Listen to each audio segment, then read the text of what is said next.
Okay, we ready to go? All set? Okay, it's 4:00. Let's call to order the planning committee meeting of Tuesday, May 17th. And we have the minutes, and if anybody has anything to add at the end, we'll add it. All right, the minutes, the motion from the minutes, moved, seconded. All those in favor, contrary, carried. June the 7th is our next meeting date in this very room. And the first item again on the agenda is a request to revise the rezoning considerations for the application of Benny Number 3 Road Development for rezoning of property at 4700 Number 3 Road from auto-oriented commercial CA zone to the new high-rise commercial, etc. This has been on the agenda before, and I'm not going to read the whole recommendation. The recommendation is the same as it has come from Mr. Craig and Mrs. Bedelia. Mr. Craig, I'm going to refer to you on this, or Ms. Bedelia, whoever, anything to add? Did we find out anything since the last meeting, and where do we stand? Thank you, Mr. Chair. Can you hear me? We can hear you loud and clear. Perfect. Good afternoon, Planning Committee. After this item was discussed at the April 20th Planning Committee meeting, staff engaged real estate evaluators and met with the applicant. In response to Planning Committee's request for information, staff engaged real estate evaluators to look at what value would be generated through the additional density bonus and by allowing stratification of the office space. From information provided by the appraiser in a consulting report, the additional density would generate approximately $1.2 million increase in value through the addition of floor area alone. The appraiser was not able to quantify the value created through allowing office stratification. While the original rezoning staff report was when the original rezoning staff report was advanced, staff recognized that the developer would see a financial benefit from the additional density. To ensure that the city received a proportionate share of the value generated, while still providing the developer with an incentive for providing large floor plate leasable office space, the rezoning considerations include the requirement for the applicant to provide a community amenity contribution towards the City Center Facility Development Fund.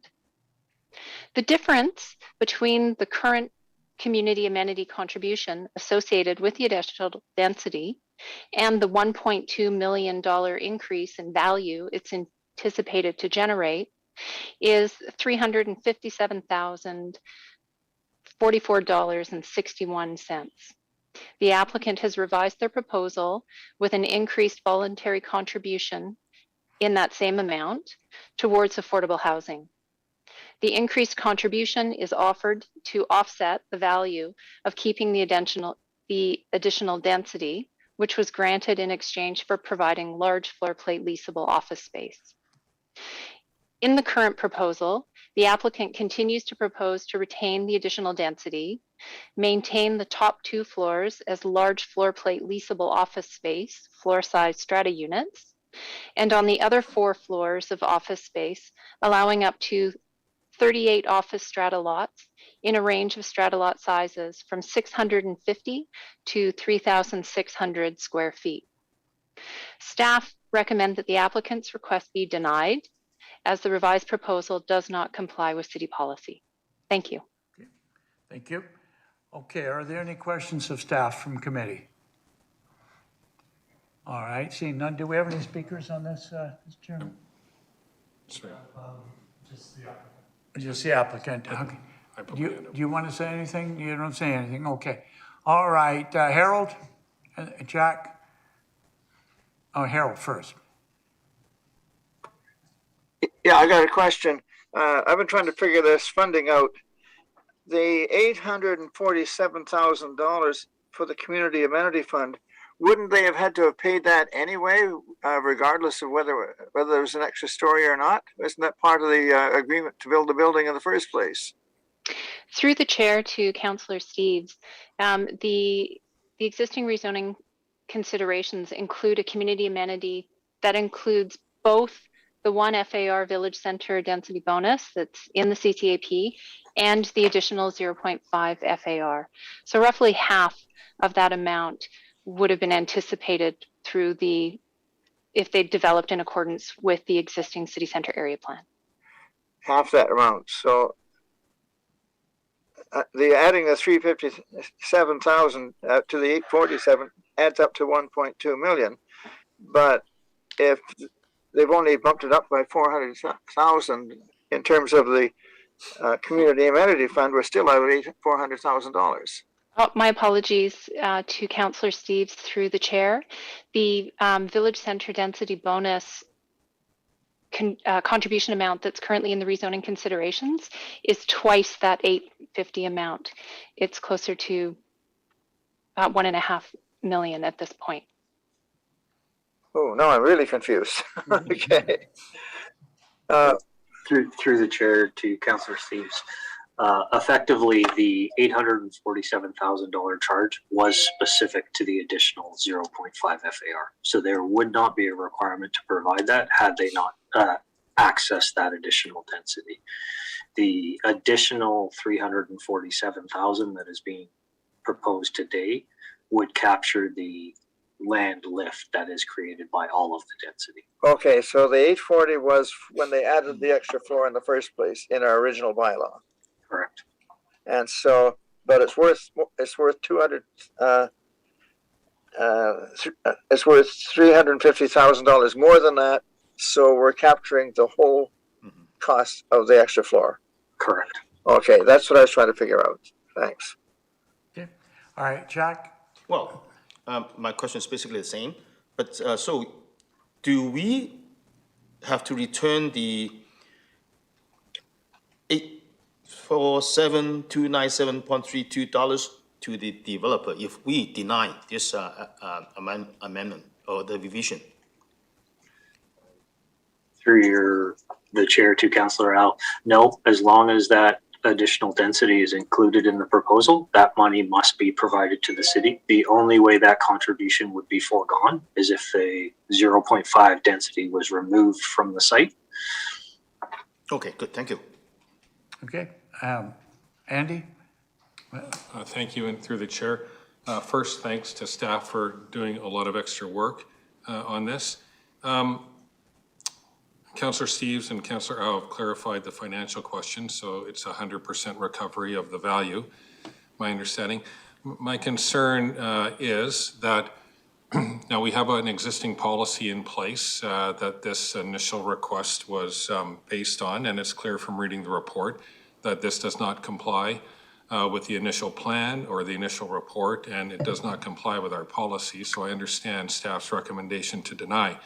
What's before us is a request to essentially, in notwithstanding policy, is to grant the applicant's request to do something slightly different. So what I want to assure myself, because I've stated publicly before that, this seems like a reasonable compromise, and as long as Councillor Steves initially pointed out, we recover the entire lift, which has been explained that we have. So the question is, does this particular example, if we were to grant the applicant's application, does it in any way undermine in a significant way our existing policy, or is it something that has been essentially covered off adequately enough through the arrangements and the 357 in addition to the $847,000?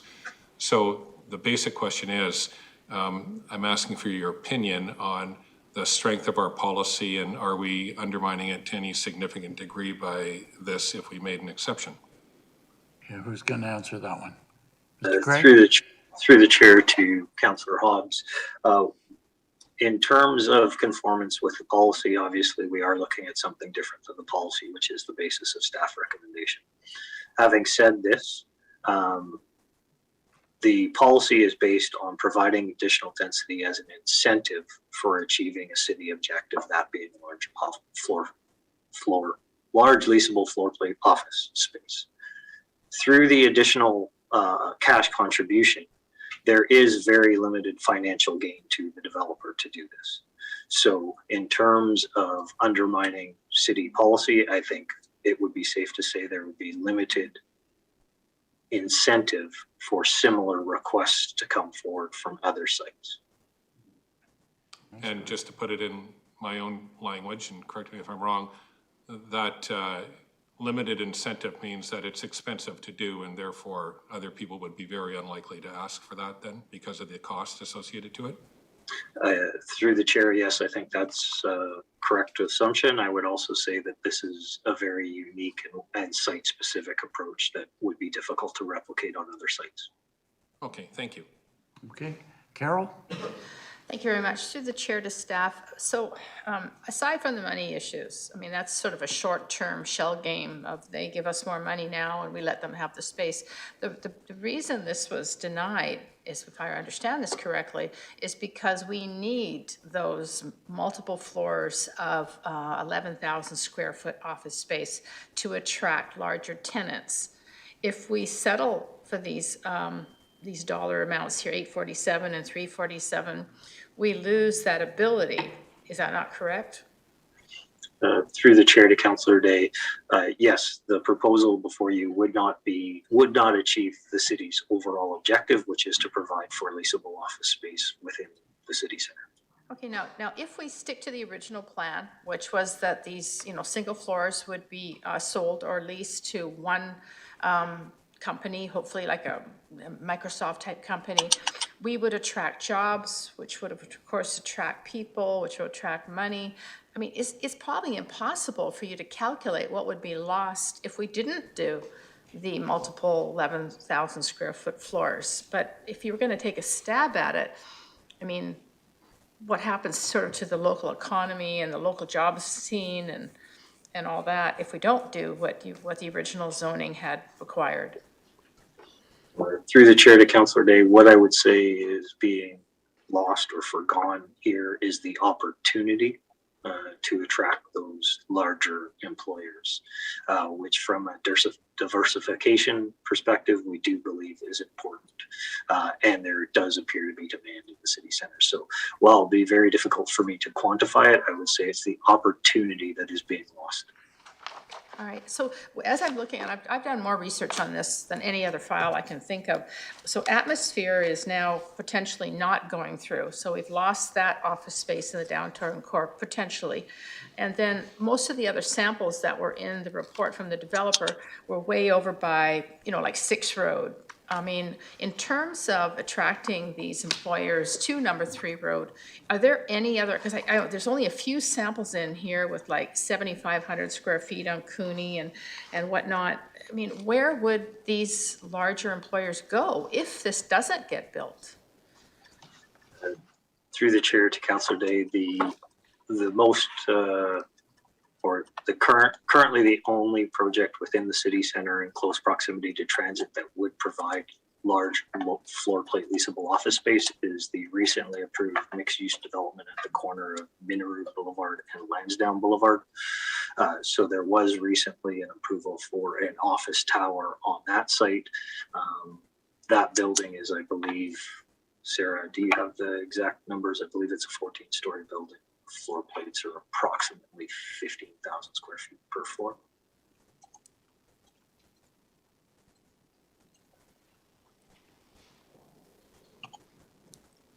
We have it?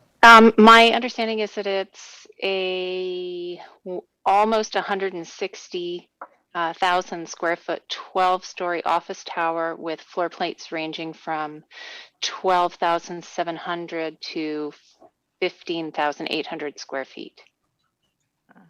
So given what we know about vacancy rates in the downtown city center, how does that play out? I'm sorry, could you clarify?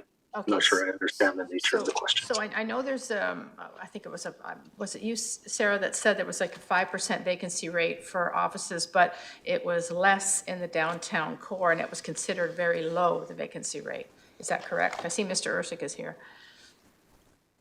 Through the chair, perhaps I can respond. The vacancy rate in the city centre area for office is around 5%, which is considered to be a low vacancy rate in the office sector.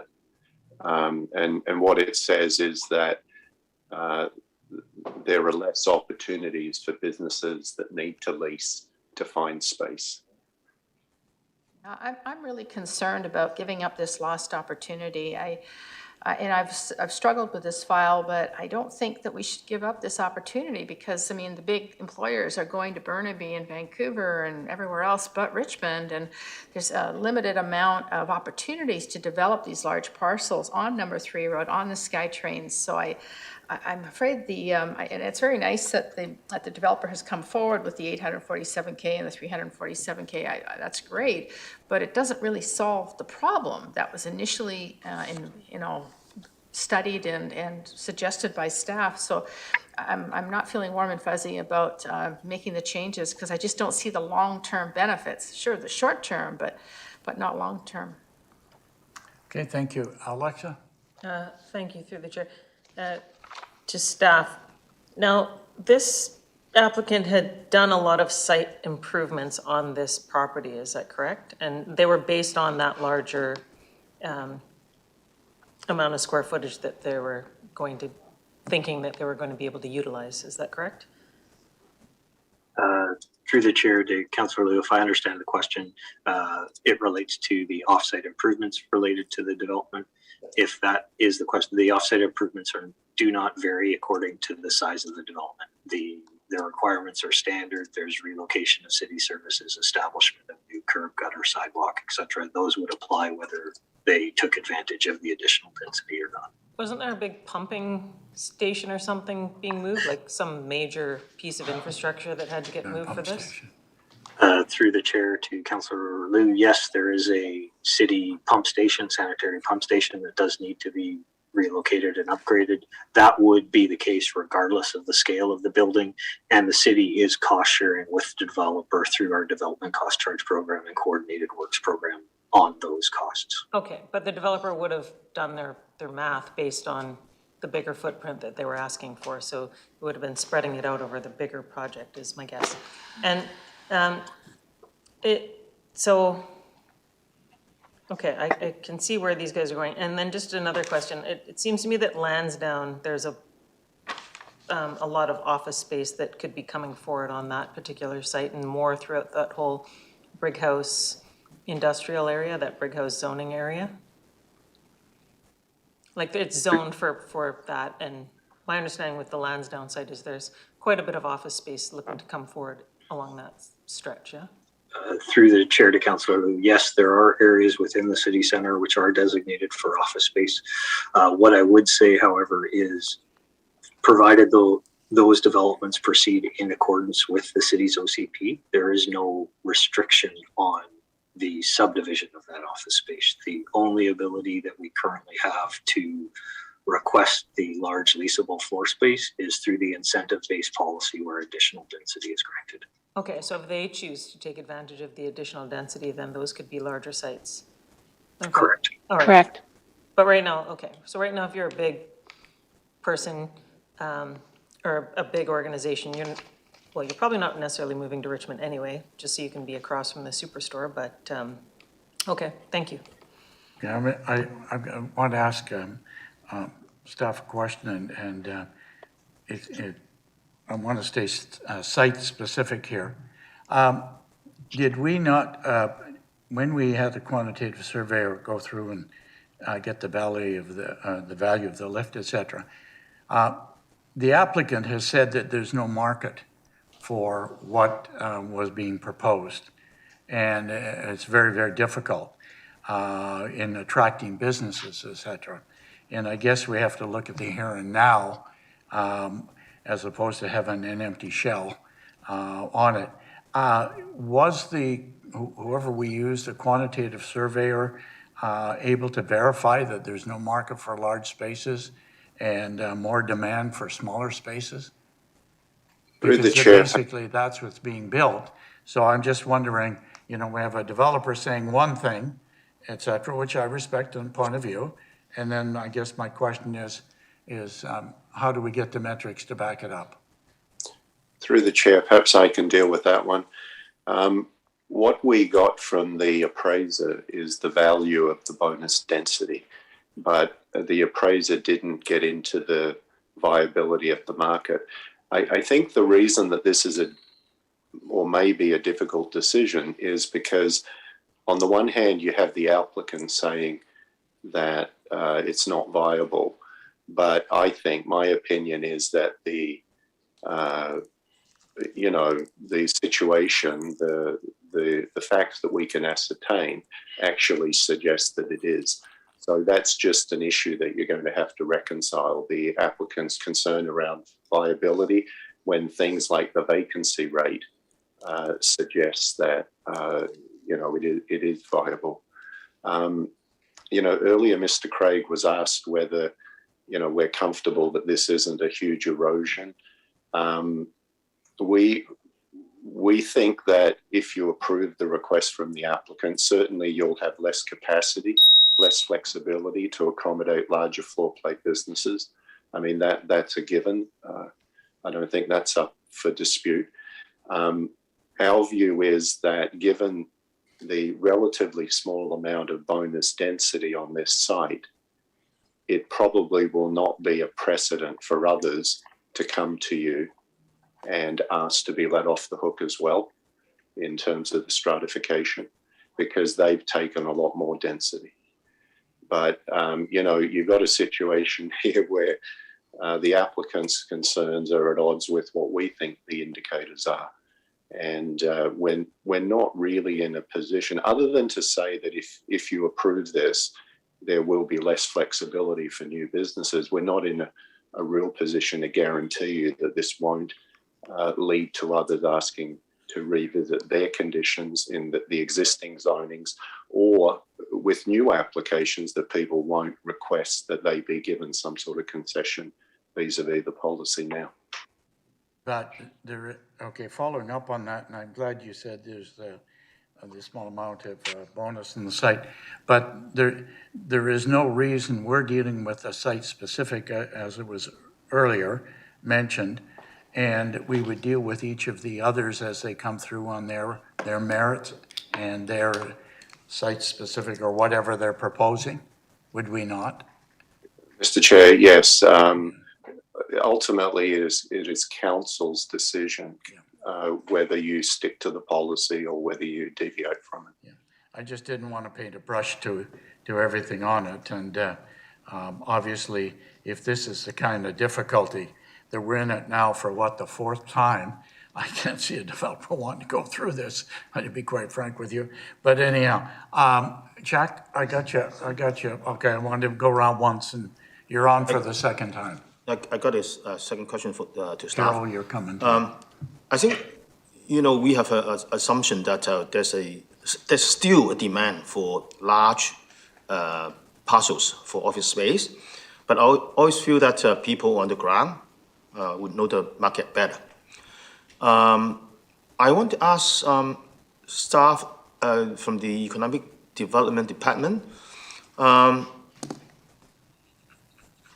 again, according to your knowledge and contacts you have made, do we have did a lot of requests come to your office regarding the demand for large parcels of office space?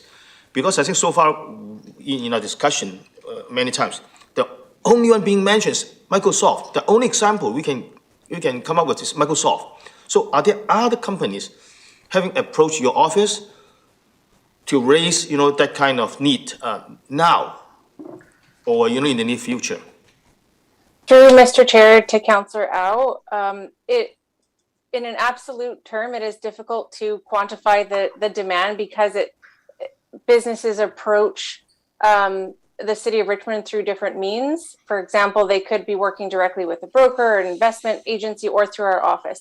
In our discussions with businesses, yes, we do feel that perhaps not at this very moment. We don't have 10 large office leads that we could, for example, introduce to this developer. We do believe there's a demand.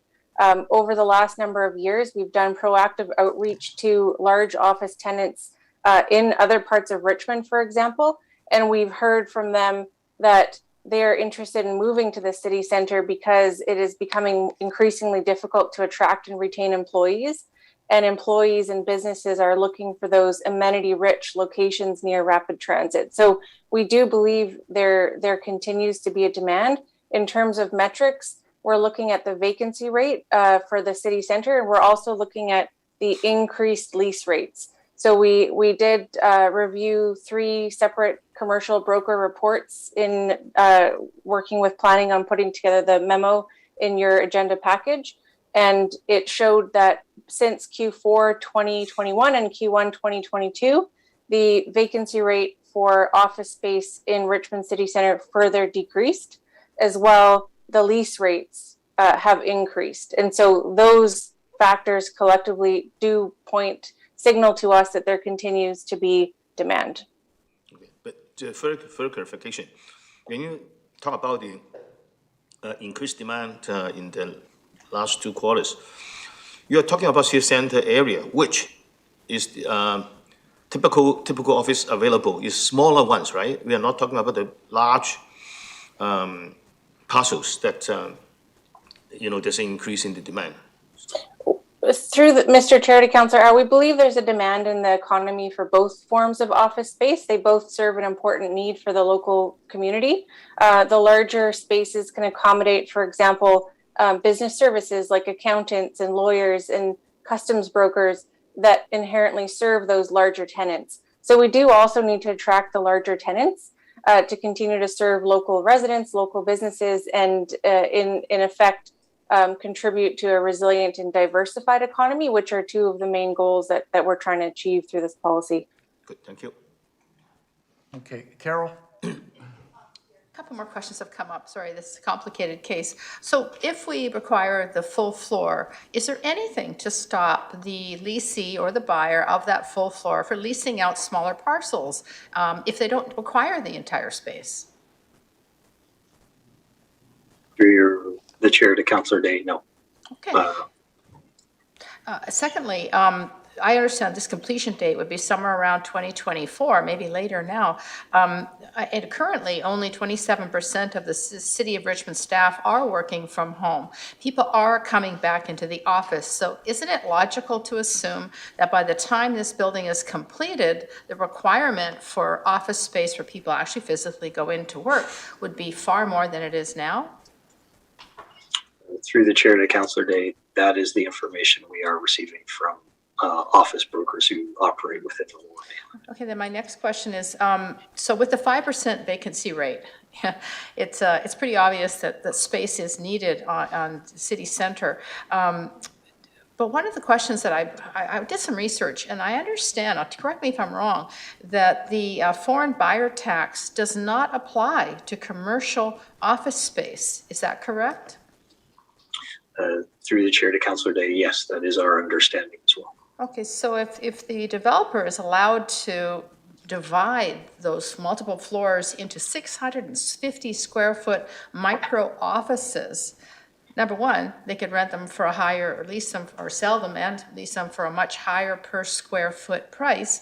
And number two, they could attract foreign buyers, who would buy them as investments as opposed to, attracting the larger employers that we were originally looking for. Is that a reasonable scenario? Through the chair to Councillor Day, I believe that is consistent with the information.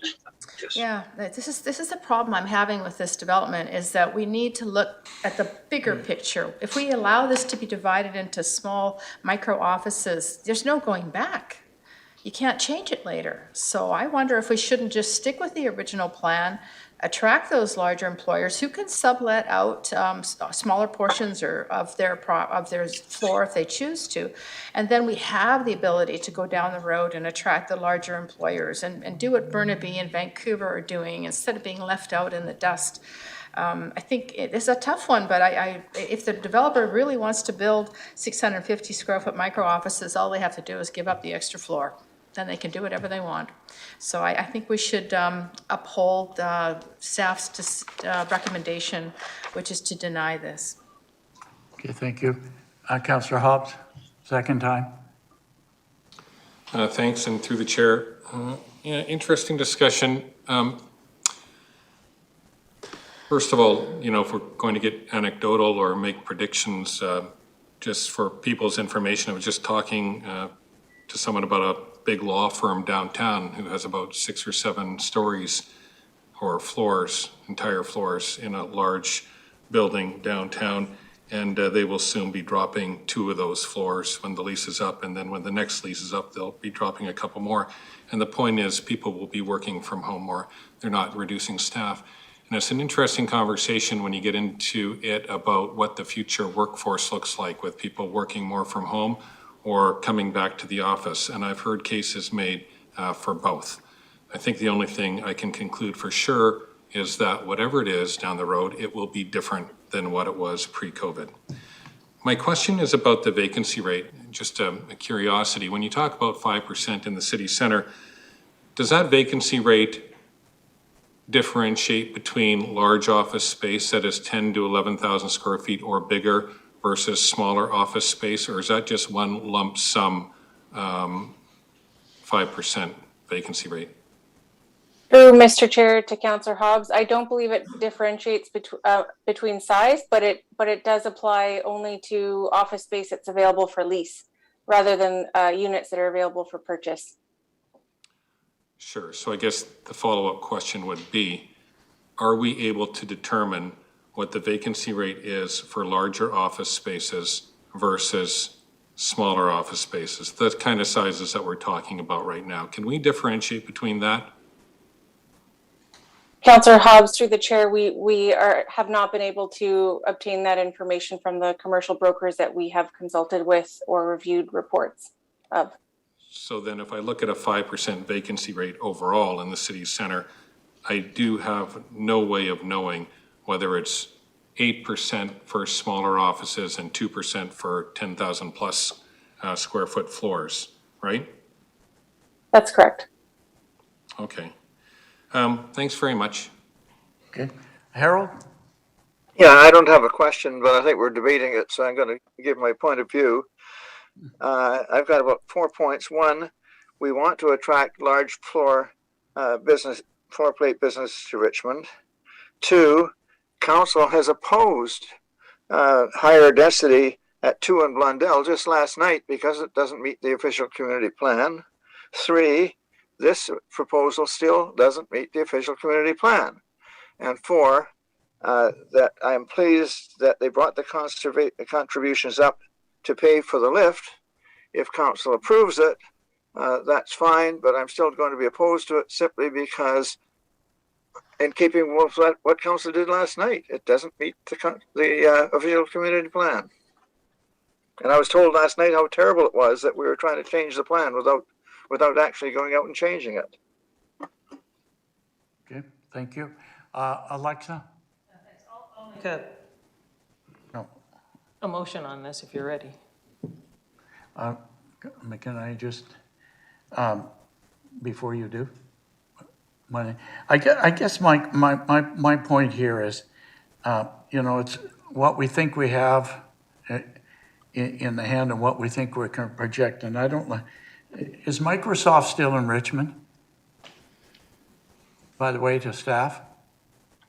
Mr. Chair, Microsoft doesn't currently have a presence in Richmond. We do have a number of large technology companies, but Microsoft isn't one of them. Okay, thank you. So it keeps coming up about these large businesses that we have, and we don't have the metrics on one hand. And then we have a developer on the other hand says, I can't fill it, I can't get it, and I can't attract it, but nobody knows who's potentially willing to come in. And it is a difficult one to adjudicate, to be quite frank with you. And I'm not looking at foreign buyers coming in. I think we could look at local business and to do what we can and provide for local people. I hope this is not an investment one. It's to get our local business. So it's extremely, when you don't have the metrics, and I hope that we are going to try to start putting metrics together. I think it's important that we talk about too many things without having the concrete thing. And the sooner we get them and who they are, and who's been asking, and is somebody willing to move in here if we give them, let's say it's 1,500 square feet or whatever it is. Are you willing to come, or are you just talking and looking at it and hoping to get the cheapest rent possible? So This is a difficult one to whether we want to support this, and hopefully it's one of a kind, and/or we possibly can curtail business by supporting our own policy and not treating this as a one-off. So anyhow, I'll wait to see, I put it back to committee, and where are we going from here? Alexa, yeah, sorry, I didn't mean to interrupt you, but I wanted to check about Microsoft and other big businesses that supposedly are wanting to come to Richmond. Yeah. I'll make the motion that we remove the rezoning reconsideration limiting the subdivision. I'm sorry, can you redo it again? I said, I'll make the move that the request to revise the rezoning consideration associated with Richmond zoning bylaw 8500 for the creation of a new high-rise, for the rezoning of 4700, number 3 rows from auto-oriented to the new high-rise office commercial zone, to remove the rezoning consideration limiting the subdivision of office space, be approved. You're saying be approved? Yes. Be approved, okay. Is that seconded? All right, it's seconded. Can I speak to it? All right, we have a motion on the floor. We speak to or against the motion. Alexa, you're on. Thanks. You know, we've heard this line before, it's hard to make predictions, especially about the future, by Yogi Berra. I think the applicant made an application some years ago. We've had a pandemic, we've had a number of other things. So the applicant's coming back with a hybrid. So we're still getting 2.5 more floors of large floor plate than we were going to get before. We're now getting an amenity contribution, a sizable amenity contribution. And it's not just to say that Richmond's for sale, it's how can we work with people who have run into a different situation and realize something is different and they need to make a change. And I think, you know, having some flexibility in what we do makes sense. I don't think this says we're for sale. I think we're still getting more office space than we had before, and 2 large, extremely large floor plates plus 2 smaller plates of floor space. So we're still getting better than what we had. If we turn this thing down, we don't get any community amenity, we don't get any big floor plates. And so I think this is still a good compromise. I'm hopeful that moving forward, that the economy picks up, everyone's able to come in and we can have swaths of big companies here. But my understanding with Microsoft is part of the reason they left Richmond is it's boring. There's not many places you can go dancing and have a drink with your friends and, you know, go to a theater and then go for dinner afterwards. Like, if you go over to the Gateway and then you got to figure out where you're going to go for a drink after that, what are you going to march across the wet fields and try and get into the mall and get around to the other side to Cactus Club? Like, we're still in the process of creating a community that's going to be fun and vibrant. And I think, you know, we've got some things moving forward, but in the meantime, there's big mud pit sitting there at Alderbridge and 3 Road, and there's another park and a huge parking lot on the other side. So until things sort of start picking up, I don't think we're going to be expecting Microsoft or anybody else to move in, you know, 1,500 employees and park them in the middle of our downtown area. So I think we should move ahead on this one. I think it's a hybrid. I think it's a reasonable half middle ground. And I think we have a third party come in and give us some numbers on it so we can feel like we've done our due diligence and that we're not selling Richmond off. Thank you. Chuck, you were next. I want to start off by saying that I still support the idea that we should have larger parcels of office space in Richmond. I still support that policy. However, I think the case before us is a clash between ideal and reality. We cannot just make a decision based on the assumptions that this space will be leased out or will be bought in the present market situation. I think the pandemic has changed everything. And if I were a business person right now, I would be very cautious to commit myself to a big investment, including, investment in large parts of space. Rather, I would be very cautious and doing small projects and wait and see how the market will change in the next 3-4 years. So I think this is a good compromise for what we want to do, but at the same time, taking care of the reality. And as I've mentioned before, the last thing I want to see is we have empty space being built in the city center area, either residential space or large office space, because I think that would be another type of loss of opportunity. This is a good compromise because for the first, at least we still have two floors of large space, and it could create a test of the market. And for another floor, it's only divided into half. The whole floor is being divided into two. So in other words, we have 2.5 floors of large space, and it can give us a good situation to see where the market goes. And in also being mentioned that in this case, the city actually recovers the 100% of the lift. And I think in this case, the city is not suffering, and we are just giving a chance for the developer to make this work. So I would support the motion. Okay, thank you. Carol? Support the motion. I think it's redundant. The way the original motion was written by staff still allows for 9 floors of office space if they don't take the extra 10th floor, and they can do whatever the heck they want with it. This is shortchanging the future development of our commercial district downtown. We need to be able to attract these larger employers, and if we allow these micro offices at 650 square feet, we kill that idea. I don't think that we need to test the market, because we have qualified staff who've done an exemplary job of researching and going over all of the numbers, and there just is no justification for the argument of reducing the square footage to these micro offices. I believe that the existing OCP is a good option for this area, because it allows for 9 floors of office space with whatever configuration you want, or if you want that 10th floor, then it comes with this restriction, which is more than fair.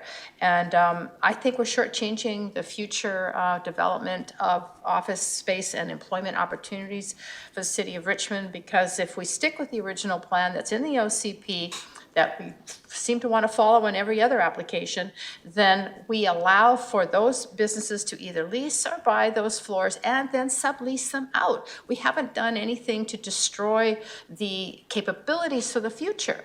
But if we approve this today, then we have. So I will not support changing the motion. I prefer to, as written, that this be denied. Thank you. Andy? Thanks, and through the chair.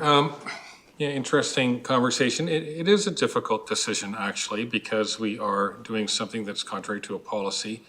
And I don't think there is any clear right or wrong decision in this. One thing about the idea of the official community plan and whether things fit into it or not, and this is my interpretation of things, is we're talking about a high-rise building, whether it's 10 stories or whether it's 9 as just described. That does fit into the area plan.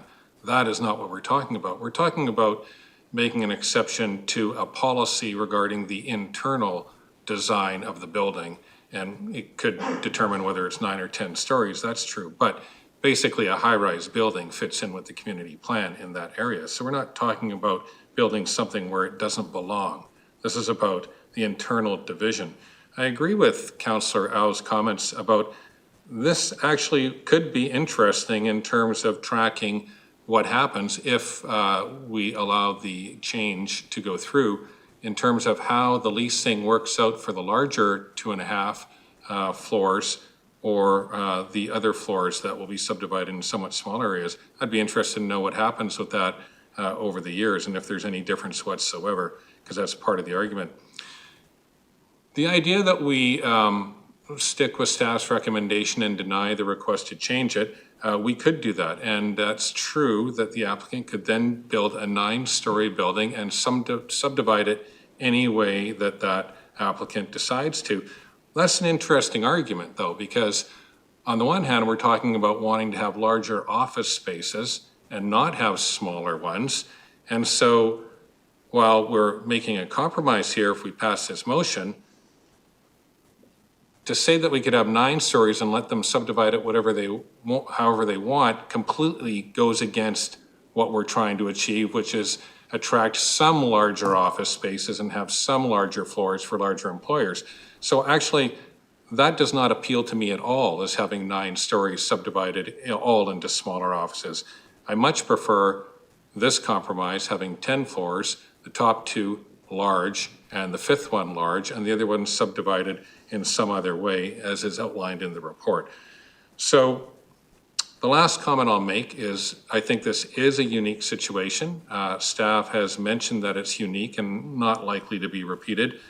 And perhaps the most important point for me is I am satisfied from staff's comments that this does not place any of our policies, particularly the one regarding office size that we're dealing with. It doesn't place it in jeopardy, and it's something that can be done reasonably without overwhelming concern that it's going to open any floodgates, or even for that matter have another applicant come forward asking to do this because of the cost associated to it. Thank you. Okay, and we don't have any other speakers, do we? Okay. This is a difficult one to have. We have somebody, excuse me, somebody that has come forward and say they're not in difficulty, but they have no market for this. We've given them and taken advantage of a bonus and are trying to compensate for that bonus. And maybe we're not following the rules and regulations, but what is ideal, especially when we can't justify either way, to be quite frank with you. There's arguments from both sides, and it's a matter of perspective and how you see it. And we're trying to predict where we can't predict. But we've got somebody coming out, I hope with integrity and honesty, saying I can't deal with it here.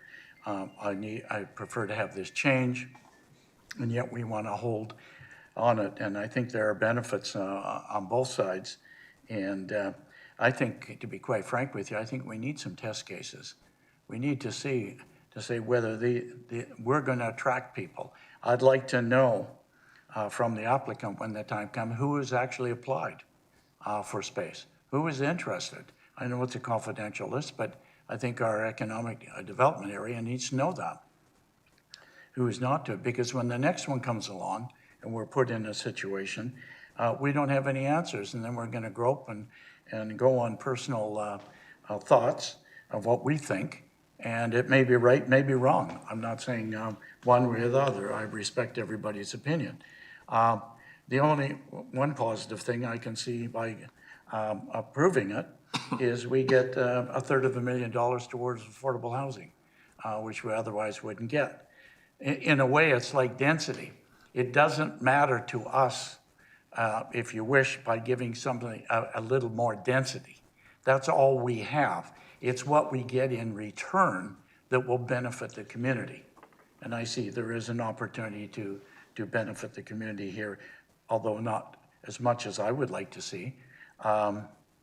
But it's on the floor, and it's there. And if it's a matter of subdividing a space from large to small or small to large, that can be done. So given we've gone through this at this time, I'm going to support it to send it forward to council, and we'll have other members of council debate it as well. Mr. Ersick. Mr. Chairman, just a small point. On page 3 of Wayne's memo, we outlined how to revise the existing conditions of rezoning in the event that you're inclined to support this request. Okay, so I think it's implied, but you might want to explicitly attach those conditions or revised conditions to the motion to support. So what we would do, Mr. Ersick, on planning 13, where it says next steps, we would endorse that? 136. Yes, so the motion would be amended to, rather than be denied, be approved subject to those conditions. Okay. The mover, okay with that? Through the chair, just to clarify, I would reference page PLN 136, which is the memo. Well, mine, PLN 36. 136. Okay, well, hang on here. Oh, I'm sorry. Yes, okay, PLN 136, next step, page 3. Okay, so that would be approved with, subject to page 136. Are you okay with that? Okay, so that's on the floor. I see no other speakers then. All those in favor? Opposed, if any? Opposed, Councillor Day and Councillor Steves. Okay, so it will go to council. Okay, the next, thank you very much, and staff, by the way, thank you very much for all that you and all those that were involved on it for a difficult one, but thank you for all your diligence on it, and I think we'll be watching this very closely. Mind you, this is only committee, so it's got to go forward again. Okay, on TLN number 80, we have an application by Parkland Properties for rezoning at 36, 60, and 62 Williams Road from 2-unit dwellings to single detached. And the recommendation is that it be introduced and given first reading. Okay, and Mr. Craig, anything to add to this? Thank you, Mr. Chair. I have nothing further to Sorry. add. Thank you, Nathan. Sorry, it said Mr. No Craig, but problem. I'll take you. You're on. The rezoning is to facilitate the subdivision of 1 2-unit dwellings lot into 2 single detached lots. There's an existing duplex on the property, which contain a secondary suite, and with each unit occupied by tenants. Both new lots will provide 1-bedroom secondary suites. $10,000 tree survival security will be provided for the retention of 2 trees, 1 on-site tree and 1 off-site tree. Corner lot elevations are provided and required to be registered on title to ensure an attractive pedestrian interface to 4th Avenue, and submission of a landscape plan and landscape security based on the cost estimate is required prior to rezoning final to ensure outdoor space is enhanced and maintained. Happy to answer any questions. Okay, are there any questions, Alexa? Through the chair, thank you for this. So to be clear, there's no affordable housing contribution on this, correct? Through the chair, yes, that is correct. Okay, so, but if this were going to be a townhouse, then they would have an affordable housing contribution, correct? Yep. On the full square footage, and even if they had micro suites in the townhouse, they'd be hit with affordable housing contribution on the entire site. Is that Through correct? the chair to Councillor Liu, that is correct. Okay, so right now we're waiting for a referral from staff to talk about this. So because this is the rule of the day now, and I think we should stick with policy when we have a policy and see it to fruition, I'm going to support this. But I do think that it is unfair that we don't charge affordable housing contribution on all rezonings. So we just do it on what could have been something more affordable, like a townhouse or even a condo. But in this case, it's single-family homes that are the most expensive thing that we sell in, that is available for sale in the city, and we're not getting the affordable housing contribution. I will support this. I think otherwise it's a great project, and I like the fact that there's 2 suites and that it's going to provide homes for potentially 4 families. Thank you. Okay, Carol? Couple questions to staff, please. So I'm concerned about this one for a number of reasons. Currently, there are 4 families that live in this duplex. What happens to them? Is there any plan by the developer to relocate them? Through the chair to Councillor Day, there is no city requirement related to that. In terms of the developer's intentions, I would refer that question to Mr. Hassan. Okay, the other concern I have is, this is a great location, you know, on Fourth Avenue in Williams. It seems to me we could do a lot better than just building two very expensive houses with two micro suites that might be 400 square feet.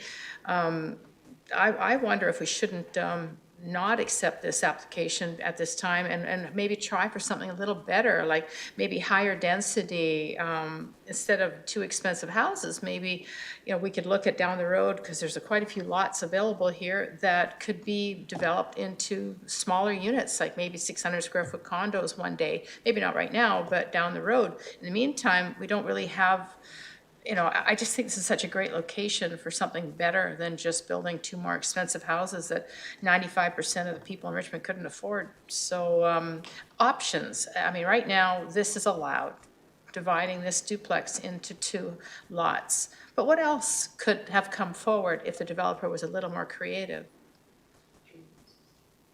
Through the chair to Councillor Day, the application that's before you does comply with the official community plan. So this particular site is not, for example, included in the arterial road land use policy.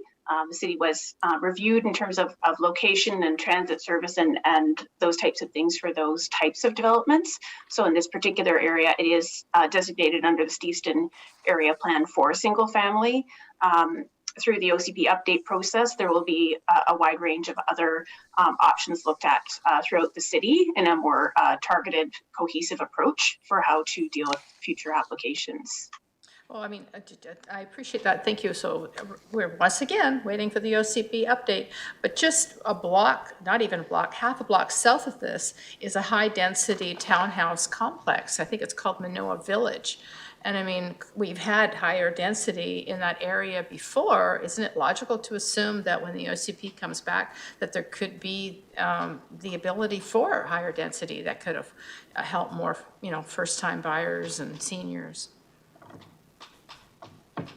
Through the chair to Councillor Day, I don't think that's a question that staff can answer without actually going through their review and the public consultation involved. Yeah, I'm going to say no to this one. I think we could do better.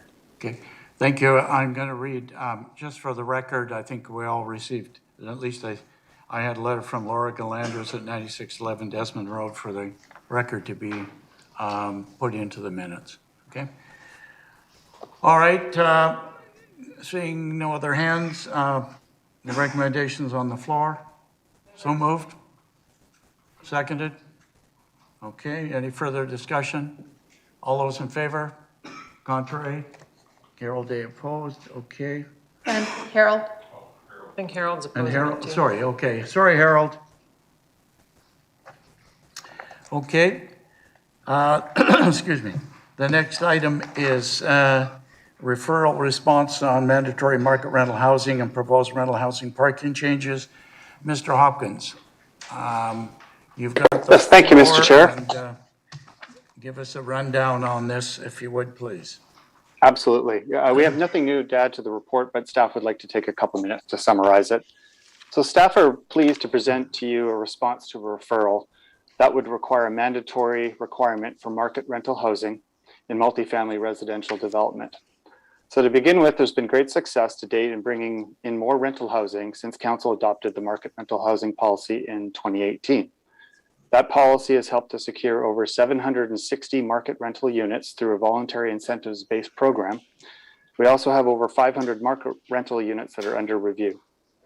Last year, staff brought forward options to secure market rental housing as part of a new condo development, in addition to increasing the LEMA rate.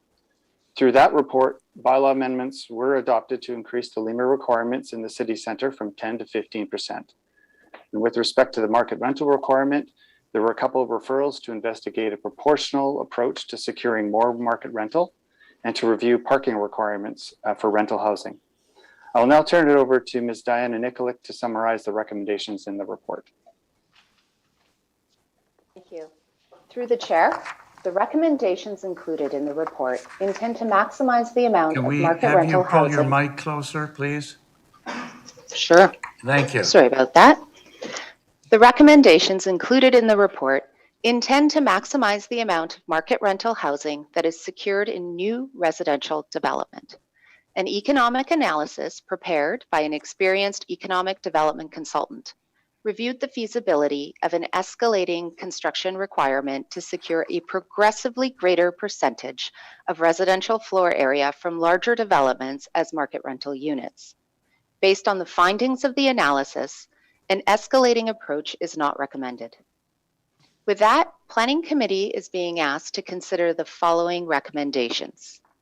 The first recommendation is to secure 15% of the habitable floor area in new development for market rental housing in apartment developments with more than 60 units. This is an increase from the original recommendation of 10%.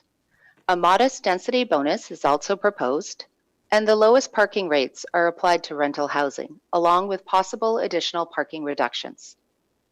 This recommendation, which is citywide, does push the envelope to obtain more market rental housing, but it also strikes a balance between maintaining economic feasibility for most sites.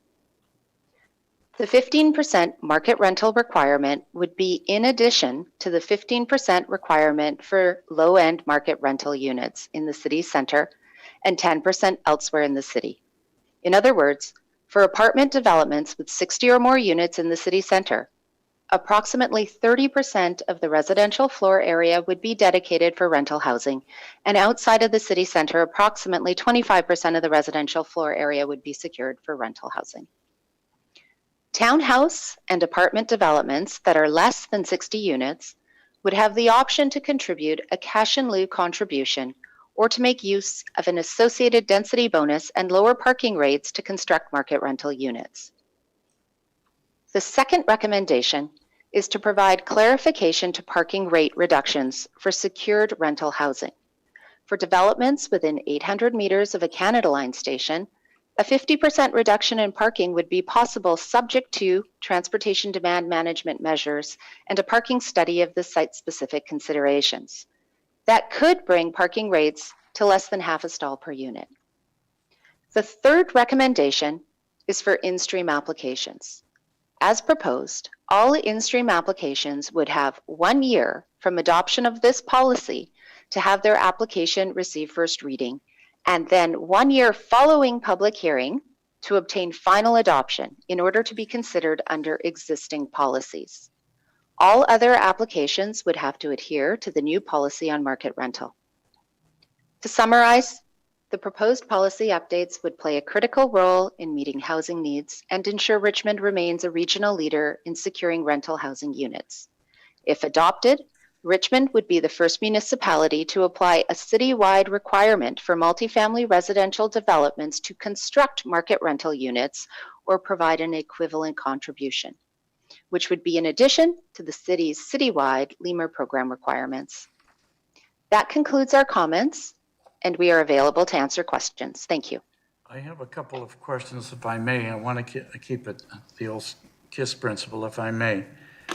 So if I do 61 units, let's just say, I will have 30% rental, correct? That is correct. Okay. And the others I could sell. Correct. Okay, or what? Okay. So why did we pick 60? I mean, this came up many years ago when it was, I believe, it was 84 and we took it down to, why did we pick 60? To the chair, 60 was selected as the threshold because that is what's used for the low-end market rental. Like I said, it had been reduced to 60 units a few years back. So to a certain degree, for ease of administration and to have a consistent approach to rental. Okay. And then under that, people have the opportunity to contribute cash instead of. Am I not correct? I'm just to the chair, that is correct. With this approach, we're also providing an option for developers to either provide cash in lieu or to also receive the modest density bonus and build market rental in smaller projects. So they have the option. Okay. And the density we are going to give on that for incentives? Yeah, to the chair. So the density bonus is modest. It's a 0.1 FAR. However, if the developer were to provide additional rental above the 15%, certainly an additional density bonus could be negotiated. But for the 15%, they would just receive the 0.1 FAR density bonus. Through the chair, Mr. Chairman. Yeah.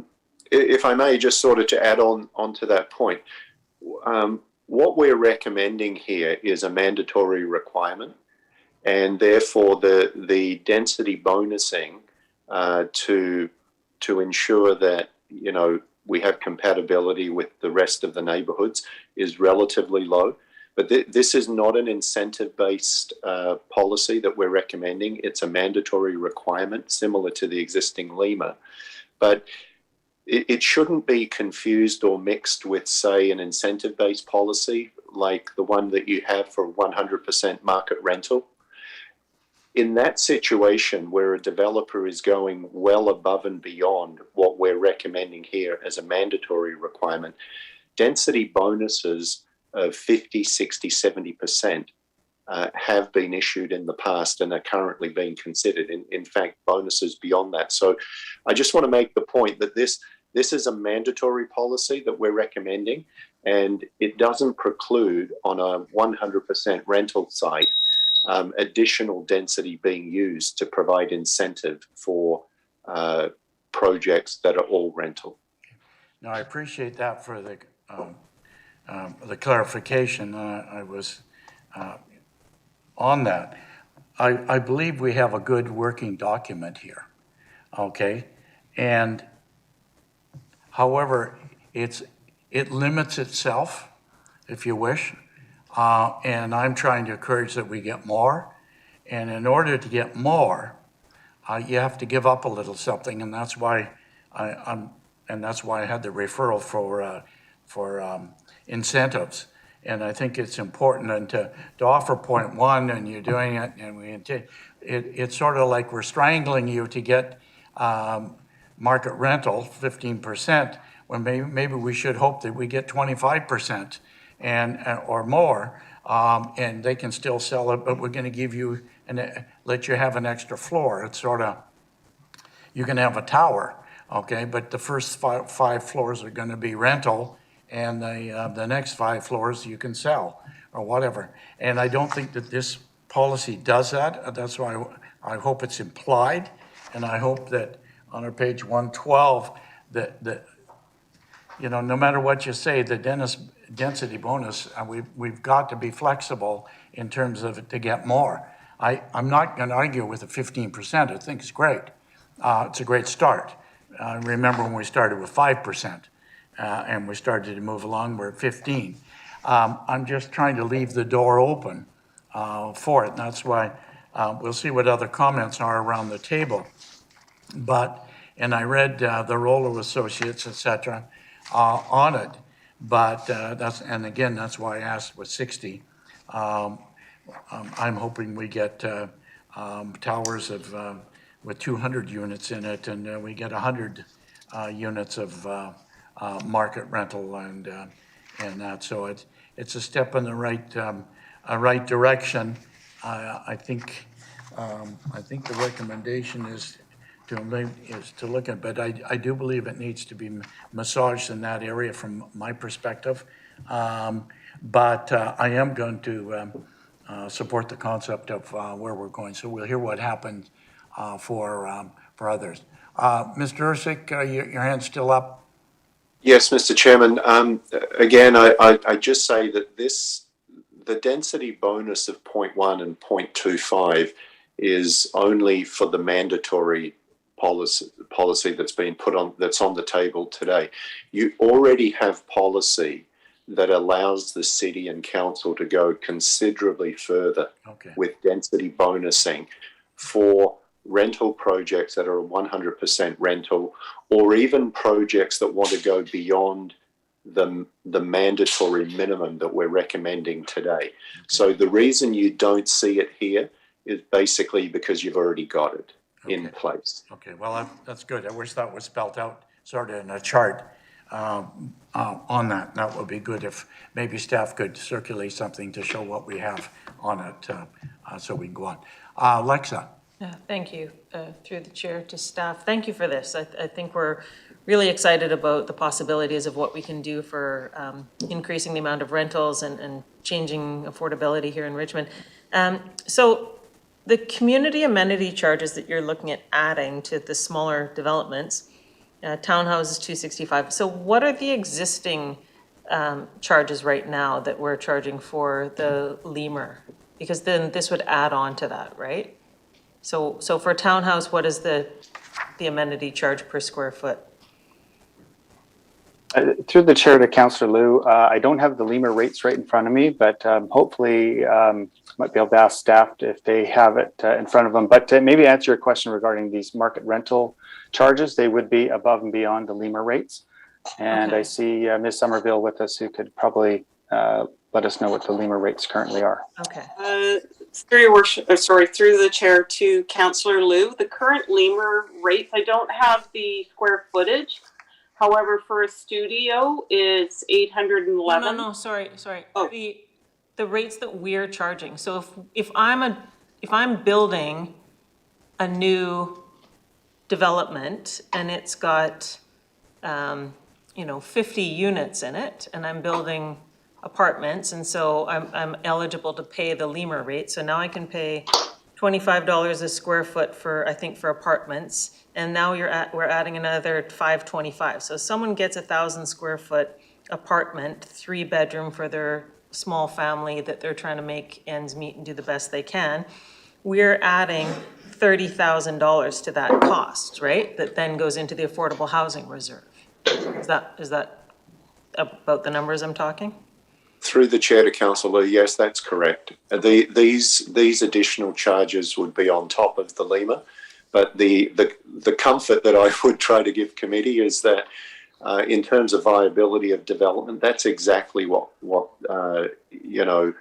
GP Rollo assessed. So they assess the viability after those cumulative contributions, and the projects remain viable. Oh yeah, the project's viable. It's just like, I'm imagining, when trying to buy my first place and scraping together money and thinking that if there was an additional $30,000 tacked onto that for affordable housing, that would have put me into the needing the affordable housing versus being able to contribute into it. And so we're still waiting for the referral from the last planning meeting to better understanding how some of our recent policies have affected this. Now, when we put in those last round of lemur numbers, when did those numbers come into effect? Those new? Yeah, to the chair, to Councillor Liu, the numbers came into effect last fall, I believe it was November, and they'll come into effect this November, as is the 1-year grandfathering period. Okay. And then, now, did I understand also that there's a fast tracking for any of these projects, or no? Or only for 100% market rental, or rentals? Through the chair to Councillor Liu, I'll ask Mr. Craig to respond to that question.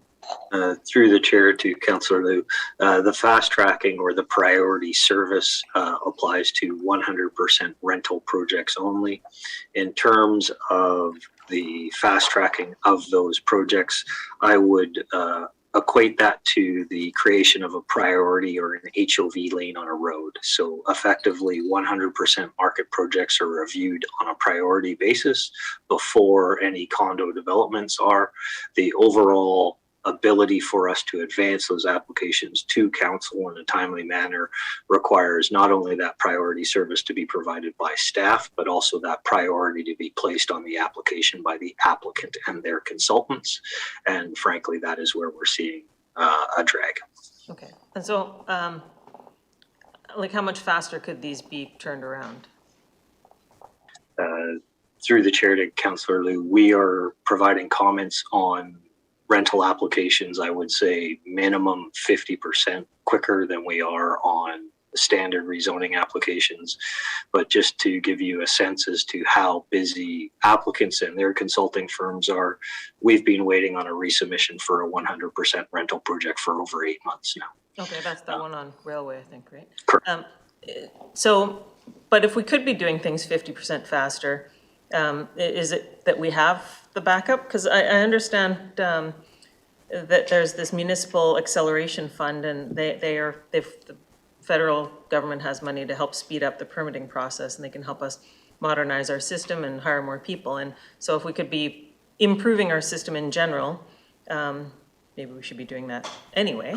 Through It the would chair, make it better for everyone, wouldn't it? through the chair to Councillor Liu, in fact, the city is already doing that. You may recall from the budget for this year, we budgeted about $500,000 to upgrade our processing systems, our software and hardware. This was funding that was not provided by senior levels of government. So in many ways, if you talk to MLAs and MPs, Richmond is actually the best practice for processing. Okay. And but certainly we will pursue any funding and opportunities that are out there. But frankly, we have not waited for senior government's assistance to make improvements in the past. Okay, thank you. Yeah. All right, thank you. Yeah. I have two questions for staff. The first one is basically for clarification. Now, staff mentioned that in this report, we are talking about a mandatory approach, and we're talking about a minimum of 15% of the residential floor area for market rental.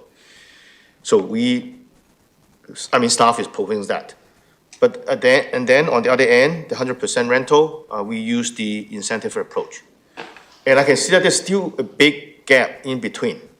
So if we want more than 15%, if we adopt this approach, what will happen? How can we raise the 15% to a higher percentage? Through the chair to Councillor Au, I think the simple response is that we can certainly look at additional incentives, which would largely be through density bonusing. We are also in the process of reviewing other incentives, such as DCC waivers. And of course, we have a referral from the last planning committee meeting to look at and summarize other incentives that could be considered by council. So I guess the bottom line is this 15% would be, that's the bottom line. That's the minimum amount of rental that would have to be provided for apartment and townhouse projects.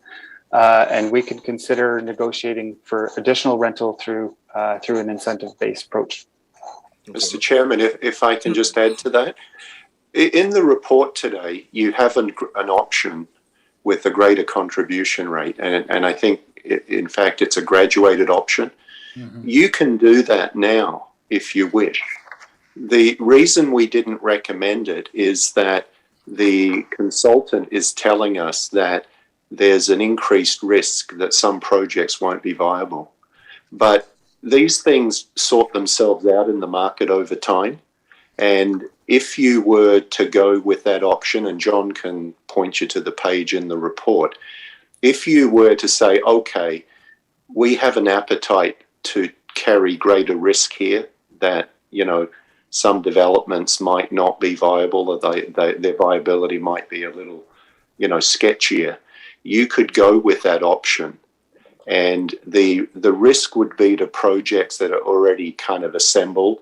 But once you adopt that higher standard, the development community will be aware of it, and they will either get their head around it, and you will get projects with higher amounts of rental housing in them, because they'll work that into their pro forma and push down the land costs, the prices they're willing to pay, for instance. Or developments will just go somewhere else and give Richmond a pass in terms of development.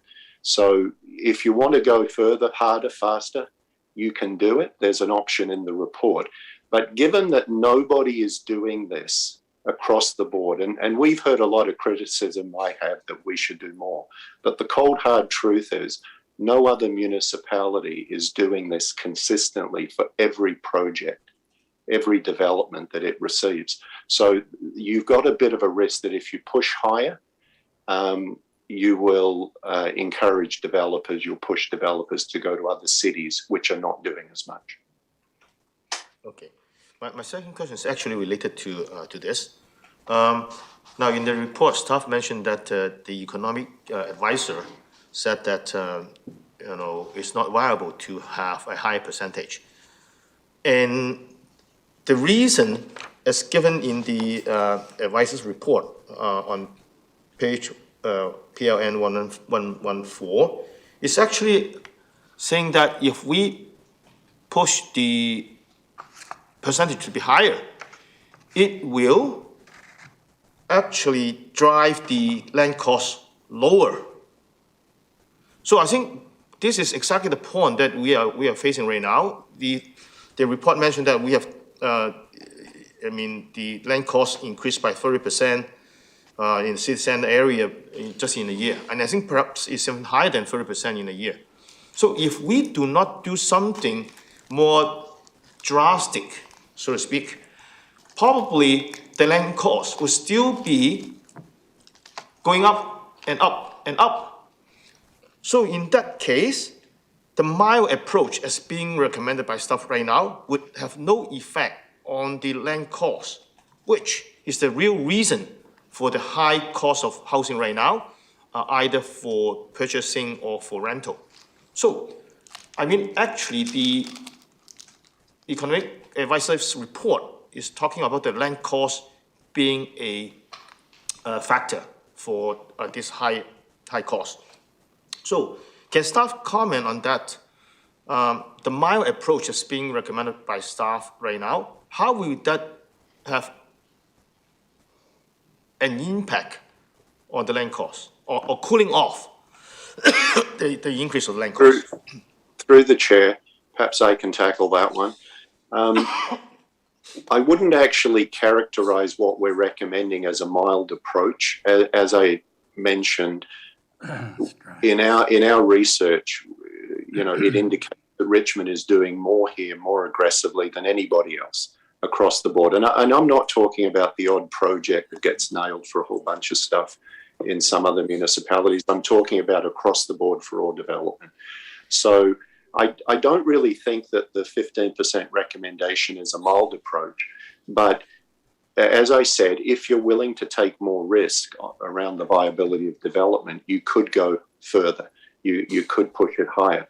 Now, the way that condominiums are priced on the market, it's not just the sum of all the cost inputs plus a profit. That condominiums are priced at what the market will bear.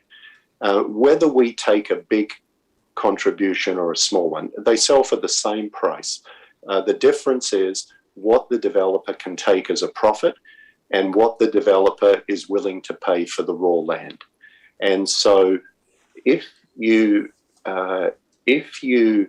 increase the cost of what the city wants, what the city demands, with a higher requirement, the one obvious place that the developer can find the money to cover that cost is by paying less for the land. And so if Richmond increases its requirements considerably, the most likely effect over a bit of time is that developers will not be willing to pay as much for land, and it will push down or stabilize the land cost. But what it means for developments that are being assembled now, if you introduce a new requirement, is you could make them less viable. And as I said, the downside of pushing too high too fast is that I'm not aware of anybody else that's doing this. And so you may drive development to other municipalities because developers will just say, well, it's just easier to develop somewhere else and less risk, and that's what I'll do. If you're willing to accept that as a risk, then certainly you could adopt more aggressive requirements. Yeah. Okay, thank you. Carol? Mr. Ersick, you just took the words out of my mouth. I am willing to accept more risk. I am willing to go bolder. And on page PLN 104 in the background, it states, a targeted review of the OCP is underway and includes exploring bold solutions and new tools to provide housing that is most needed in the city. We don't need any more $1.5 million townhouses. We need affordable condos that people can get in as either renting or buying and and try to keep some of our young people in Richmond instead of chasing them all away.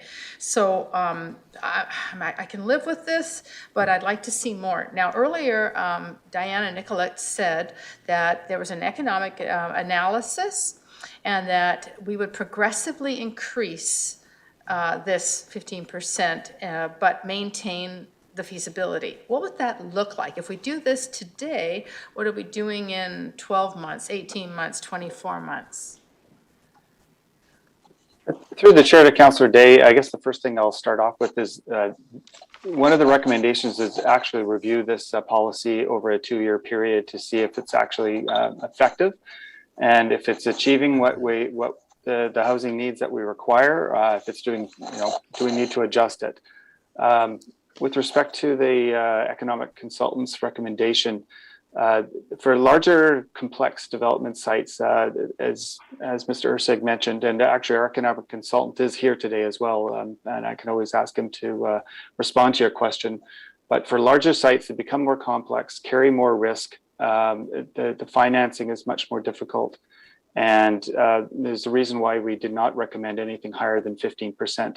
In fact, we looked at the original recommendation of 10% and started doing a graduating approach. And we found that 15% pushed the envelope. There are certainly some sites where folks had maybe paid too much for land over the last year or so that might find it challenging at this moment. But for the majority of sites that were purchased prior to 2020, that it was still achievable to achieve 15%. So it pushes the envelope without really making it significantly unviable for developers. So earlier, Councillor Au said that if we go higher, we can control the escalating costs of land. Would you agree with him? Through the chair to Councillor Day, I guess what this will do is it will curb the escalating price of land. Right now it's skyrocketing. There's certainly other factors at bay that lead to that, but certainly adding this additional rental requirement or increasing it will curb it, if not over time reduce the cost of land. Okay, so that's a start. But if we're going to progressively increase, as Ms. Nicolette said, what does that look like? We're 15% today. What are we in 2023, 2024? Through the chair, on page, I think 108 of your agenda package, we actually have identified an alternative option, which has a progressive scale of requirements. We didn't recommend it because of the viability concerns that John referenced.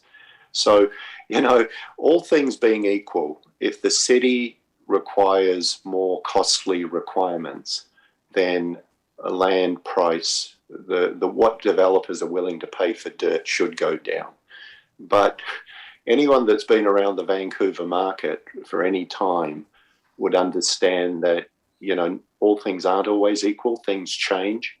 And so we can't predict what our requirements will do in the future to land costs. There might be other factors external to us that push land costs up or down. That's beyond our control. So we're not making a recommendation so that we can control land prices. We're just making a recommendation where we think it's a decent balance between getting a good amount of rental housing and new projects without killing the goose that lays the golden egg, if you will. So the question, I'm sorry, just one more question through the chair. So really, the question is, how bold are we willing to go? Do we want a good amount of rental housing, or do we want a great amount of rental housing?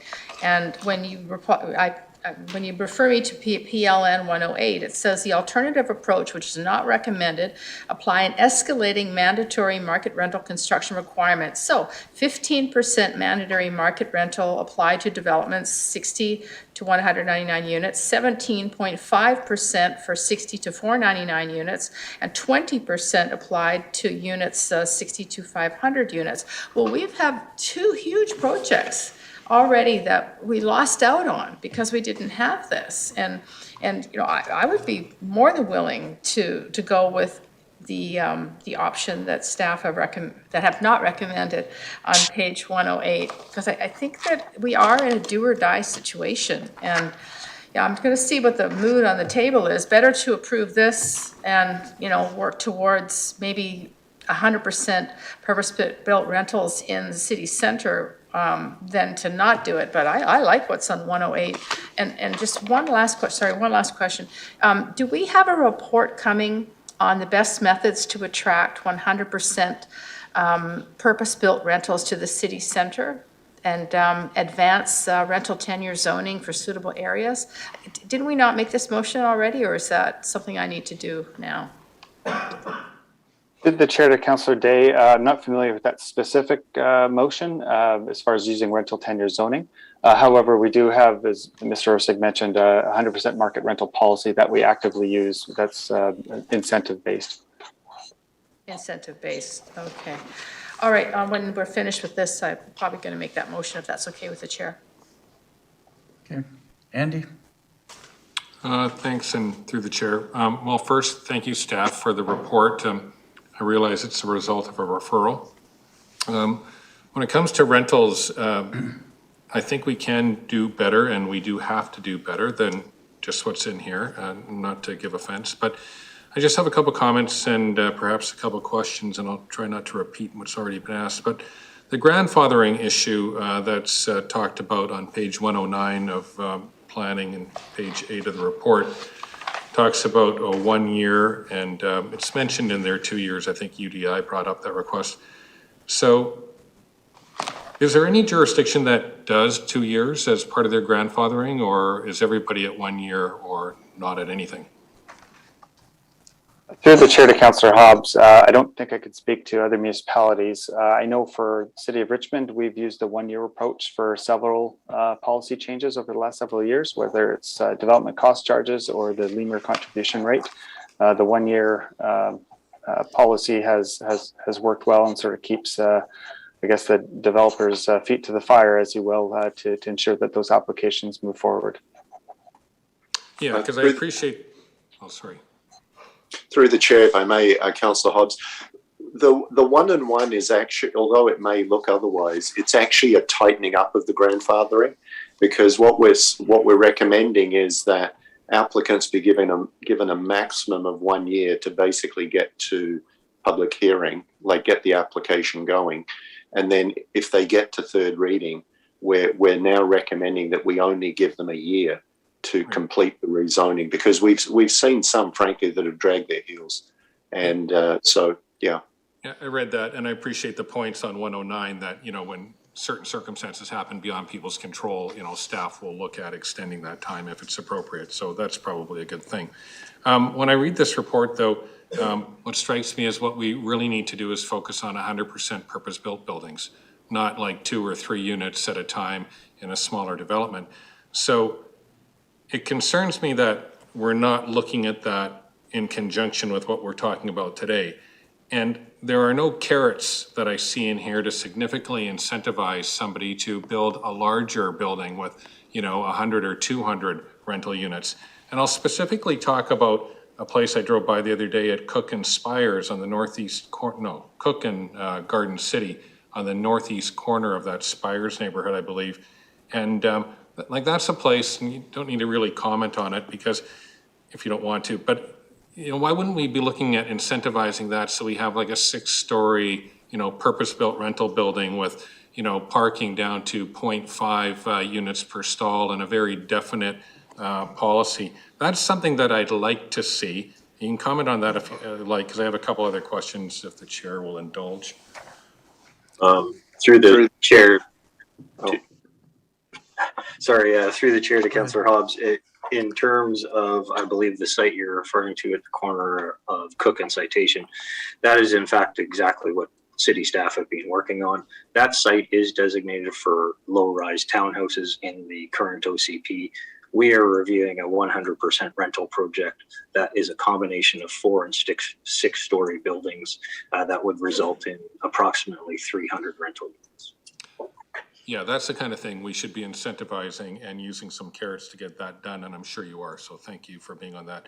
And talking about the land and how this could possibly drive down the land costs, and you guys have a lot of expertise, but I just find that pretty hard to believe that in a localized environment like Richmond, surrounded by the Lower Mainland, that this policy could significantly drive down or affect land costs. I could be wrong on that. So I'd ask, is there any evidence of that happening in any other jurisdiction? I think through the chair, perhaps Mr. Mulholland is best equipped to answer that. Go ahead. Let's see. Jerry, are you here? You're muted. No. Okay. Well, Okay. can we go on? Nope. Here Here he he is. is. Oh, sorry. Yeah, everything froze when I tried to unmute. So sorry about that. Through the chair to your question, I don't know for certain whether it's happened in other jurisdictions or not. And part of that issue is the ability for developers to substitute to other jurisdictions in areas that they choose to do their projects in. So that's the only reasonable answer I can give to you. The other part is that we're focused on, a range of land values in the city. And, the range of land values that trade in the city, especially in city center, go from, around $12 or $13 million an acre up to around $40 million an acre. So there's quite a range in there. So ultimately what in theory you would do is be trying to push down the amount of properties that gravitate toward that 40 million and more down to that 13. Sure. Yeah, I wish it to be true. Now you're recommending a 2-year review, and I think that's really prudent to do a 2-year review. On the other hand, I'm not sure what will be accomplished in the 2 years, considering how long it takes to get things done. So it does strike me as curious why we recommend 15% across the board, when in reading the Rollo report, it does make comments like it's not conclusive that will work for every project. So that's right in the report, that it will not work for every project. So I have to ask myself why we'd make a carte blanche across the board recommendation for 15% or 25% or 10% if that 15% in particular does not work for every development. Why would we not look at it, have more of a range and look at it case by case? Maybe it can be 25%, maybe it's 15, but maybe for some it's 10%. Why across the board 15 when your own report says that won't work in every case? Through the chair, perhaps I can tackle that, and anyone else that would like can jump in. To use a term I've used before, this is a floor, not a ceiling. So what we're doing here is making a recommendation about the minimum that all development should provide in terms of marketable housing, but there's nothing that would stop any project coming forward, working with staff through the normal process to go beyond the 15. There's nothing that precludes that.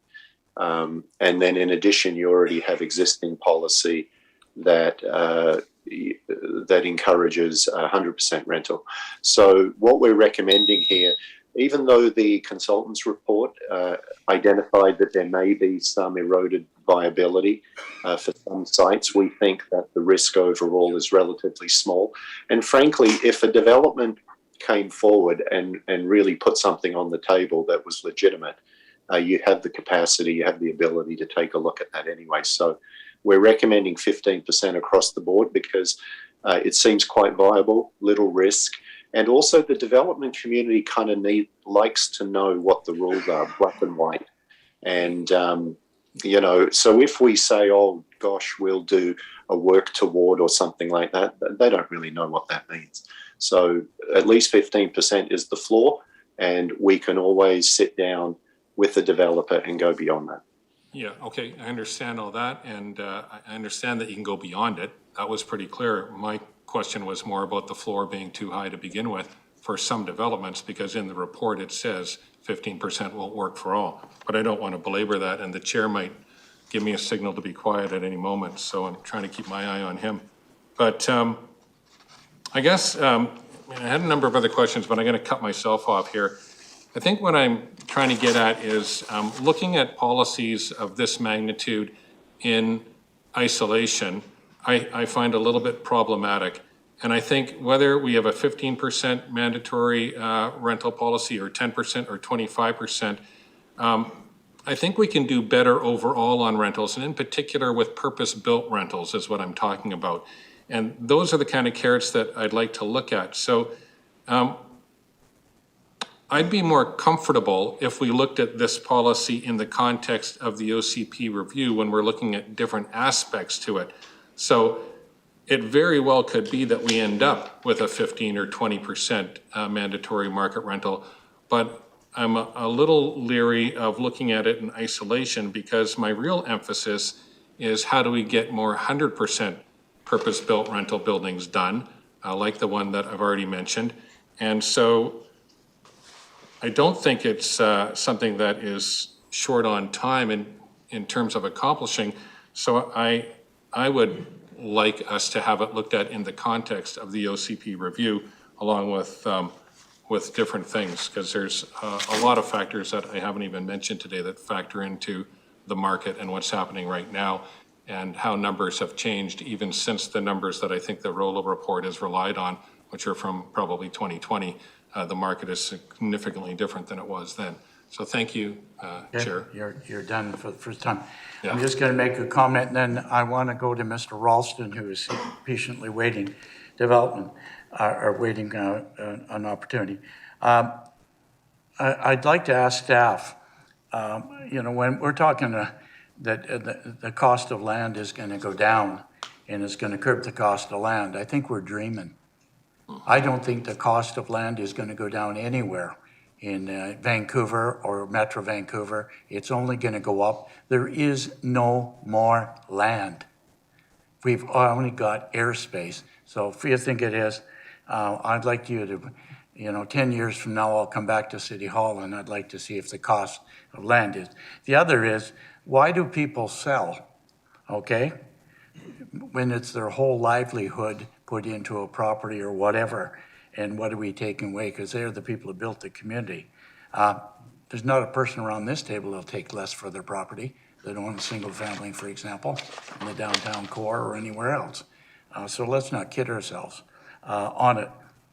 I think we've got to combine investments with policy, and I agree, a purpose-built, we've got to try to get 100% rentals, but that's why I made that referral for incentives. In order to get 100%, we've got to give something up. Nobody is going to build at the cost of concrete and wood today 100% rental without something in it for them. Okay? You can't take away what little profit there is in it. And when you hear some of these development stories, somebody working on a 5% margin to build 300 and 350 units, there's not a person here that would work on that behalf. So I think we've got to work on it. This is a good start, and I think we need to go with a good start, but we've got to bring all those other incentives together, and we've got to do a combination. We're trying to go it alone. This is interesting, everything about it. We don't have Ottawa helping us. We don't have Victoria helping us. We're doing this alone here with what we can. So anyhow, I thought it was good. I can support going ahead, putting it forward. I think we got to walk slowly before, again, we run.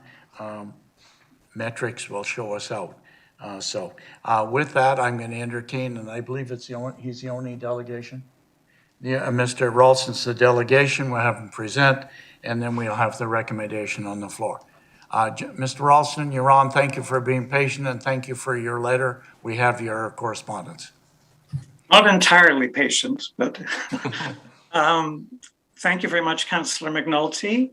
You have my written submission, yes. And I should note that I'm speaking on behalf of the Richmond Rental Housing Advocacy Group.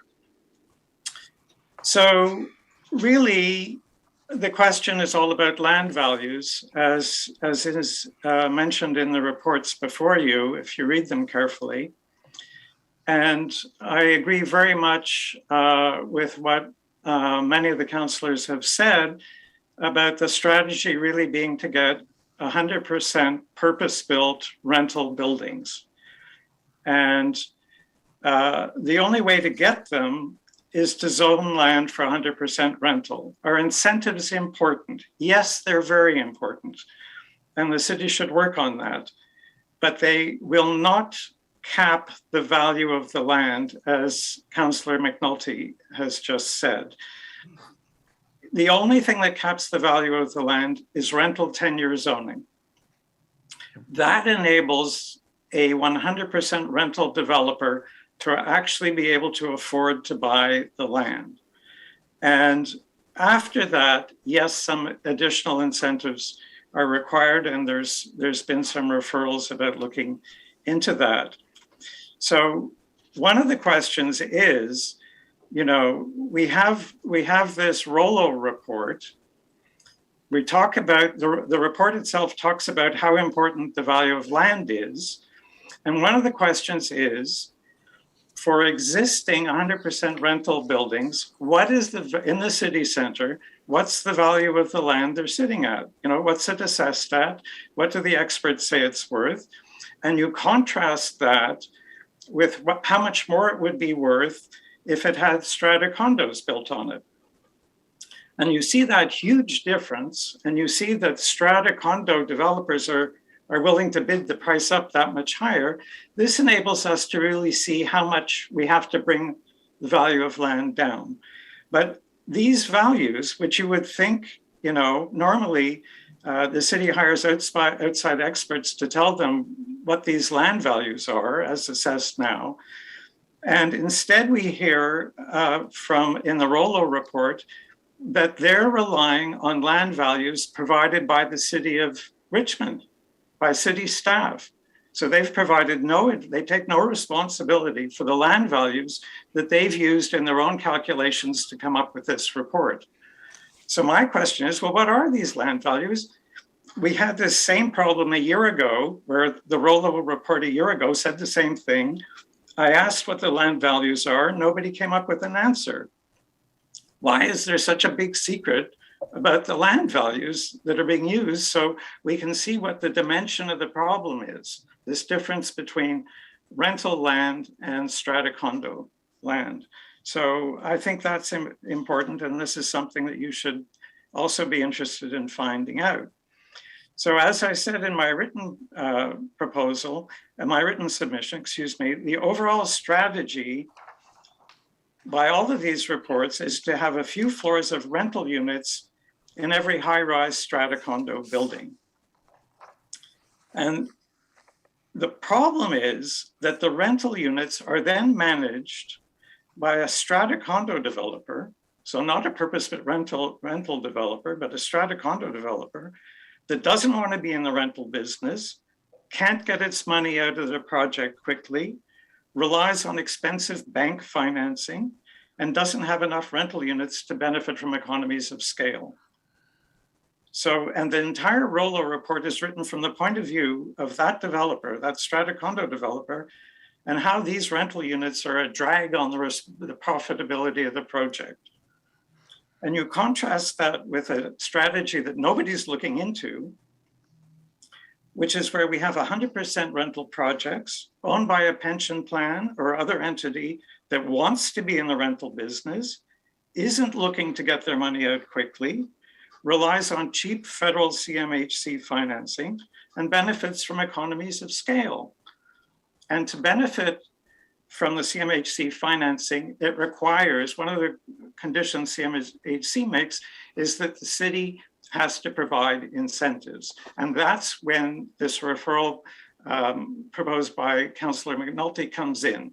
It's to enable them to get this CMHC financing, and that's why the incentives are also very important. So the question for me is, these 100% rental projects are happening all around us in the other municipalities. And the question is, why aren't they happening here? And I think the question is far too important to be left as sort of a sidelight to some future OCP discussion. I think you should be getting a report on exactly that, and having a very, very serious discussion about it. And my final comment, you know, I really get tired of hearing this business about how we're so far ahead of the other municipalities. The question is, what percentage of the housing, of the apartment construction housing that you are approving, what percentage of that is rental and what percentage of it is strata condo? And we have the numbers for that from CMHC. Over the last 4 years combined, we have Richmond at 13% rental and 87% condo. We have Tri-Cities and Delta, by contrast, at 30% rental. We have Vancouver at 32% rental, and we have Surrey at 46% rental. So what's this business of us being leaders? I really don't understand it when we get these comments about that, and I think we have a lot of work to do. So thanks very much for your time. I appreciate your attention. Thank you, Mr. Ralston. I think Councillor Liu has a question of you. Oh, thank you for coming forward, Mr. Ralston. Now, you own your home, correct? I do, yes. Okay, and it's a single family home? It is. Okay, would your neighborhood be appropriate to be zoned rental tenure? What, like, would you then be willing to sell it for below Okay, market? so I don't know if you know where I am. I'm in the Ani Imperial Landing development. Yeah, so you all know that you're by across- the waterfront in Steveston. I'm on one of those streets on Ewan. So I have a street of single family homes, and at the end of it, so what was part of the whole Ani project, at the end of it, right, are a bunch of condo buildings. Those buildings could easily have been rental. So the answer to your question is not whether you shove some high-rise rental building smack in a street of single-family homes. It's at the end on the arterial road on Bayview. You could be constructing a huge amount of rental housing as part of the same development. Okay, so not your neighborhood. Okay, thanks. Okay. Thank you. Do I think we should go into every single family neighborhood, pick a street of single family houses and stick up one high rise in the middle of nowhere? No, I don't think we should. Okay, I'm just wondering who should be the person that we choose to downzone their property? The properties near public transit. So we've already all been talking about the Spires neighborhood. They should be downzoned. Okay, all right. The entire Spires neighborhood could be rental housing. And let's talk about Lansdowne Center. No, that's fine. The That's fine. entire Lansdowne Center I just asked could about your easily be 75% rental. Okay. Thank you. That's Mr. where it Ralston. should be. Thank you, John. Okay. All right. Thank you. Councillor Hobbs, are we discussing or are we, I'd like to put the I have a question for Mr. resolution Ralston. on the floor. Actually, I wanted to make a All right. motion to that before you do that, but I did have a question for the. All right, question of staff, and then I'm going to put the resolution on the floor. Well, for Mr. Ralston. Oh, sorry, John, are you still there? Yes. Yes, still here. Yeah, Mr. Hobbs has a question of you. Hi, Mr. Ralston. Thanks for your comments. Regarding the pre-zoning for areas specific for 100% market rental, I get your point, and I think that would be that would have an impact on land values for sure. Are you familiar with any jurisdictions that have done that in any kind of broad sense or even a small way? And is there any downside to pre-zoning that you know of that, a detrimental effect to pre-zoning in advance for a neighborhood? And so two things. Yeah, taking the second question first. If you look at the Spires Road area, so say you're a single family homeowner there, and you folks pre-zone the entire Spires Road area, including your house, for 100% rental. So what that does is it takes the present value of the land, which is single family housing, and it actually gives you a boost, right? It gives you a boost to whatever rental housing land is worth. It's worth a lot more than single family housing land. However, as a homeowner, you would really rather the city zoned it for strata condos, right? Because when you sell your house, you're going to make a hell of a lot more money on it. So for the individual owner, it does limit, the individual single family owner in the area like Spires Road that gets zoned for 100% rental. they're going to make a fortune, but they're not going to make, it's like winning the Lotto Max and then finding out some other guy had the same number and you're only going to actually make half as much, All right, thank you. Okay. I'm going to cut you off now. I'm going to put the motion on the floor, and because we've been around this week and go all night, so I'm going to move the motion. Could I make a motion before that and just see if it Well, gets any I support? said I would put the motion first on the floor. Well, mine is different than that one. Well, let's try this one. Okay. I'll move the staff motion. Okay, do I have seconder? Sorry, what is it? I guess I don't, okay? Sorry, I didn't hear you. I said I moved the staff motion that's on, or staff recommendations on, in our package. Well, could I try for referral first or no? I just moved the motion.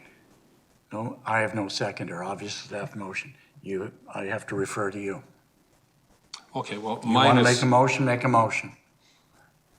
Okay, my motion would be that this report be incorporated into the ongoing OCP review process. Is there a seconder? I'll second that. All right, there's a seconder. All right, and I've got. Are you going to speak to it now that it's seconded? Speak to it. Through the chair, I mean, I think everybody's made a lot of comments. We've made a lot of comments, and we can go forever on this. Yeah, so I think it speaks for itself. Chuck, did you want to speak to his motion? And actually, I have another question, but anyway, no, I won't support making it to be referred back to staff and be part of the OCP process. I think it takes too long. We have a crisis right now in the supply of rental units. If we compare ourselves with Surrey and Vancouver, actually, I think we are not doing well at all. So I think we need to take actions faster. Now, to what degree, I mean, it's debatable. I'm in favor of a more aggressive approach. Some may say we have to go more cautiously. It's fine. But I think to take no action for the next 2 years, I think it's not going to work. All right, we're going to speak to or against the motion, okay? Alexa, to or against the motion? Yeah, I'll speak for the motion. I think that, it was just November that we brought in our new lemur policies and rental policies. I think we haven't really given the market time to adjust. I think that we're not incorporating affordable housing contribution from single-family homes yet. I think we're awaiting a referral from the last planning meeting to better understand how our recent policies have affected our building applications.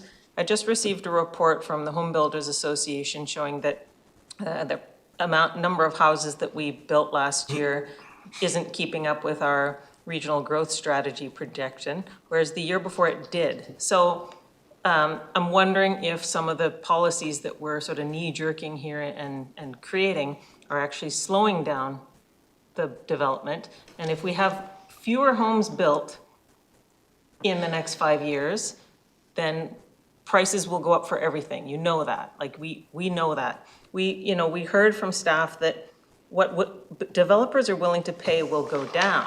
That doesn't mean the land sales price will go down. So you can say that the prices will go down, but if nobody's selling because it's not worth it to them to sell, it just means everyone's going to wait until the cost to buy a house is equal to the cost of all the inputs. So if we keep layering on costs for people, it's going to be bad.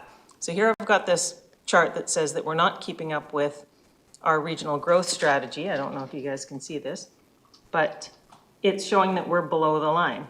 Only the city of North Vancouver is above it. But the year before we were above it. So our building was above it. So I'm wondering, until we get some of these other reports back, it's going to be better to give this, we're only talking a few months to wait and see what's happening. But we've been layering on more and more bureaucracy, more and more rules, and I think we're slowing things down and creating a problem. And the economy's changing, so I think it's better to wait. Okay, Carol and then Harold. Yeah, I will. On the motion that's on the floor, there's a The motion on the floor. to refer this to the OCP process and delay the entire thing for 2 years or God knows how long is not acceptable. And the reason it's not acceptable is we are in a housing crisis today. We cannot afford to delay this. I'm sorry, we simply cannot. And what I would like to do is actually up the ante on the motion that was suggested by staff. And so it's not that I didn't want to second your motion, Councillor Muldy, I just think we should up it more. So no, I will not, definitely not support delaying this process. We simply can't afford it. There are people who are out on the street every month because there's nowhere to live, and we need to get going on this yesterday. Thank you. Harold? Harold, you're muted.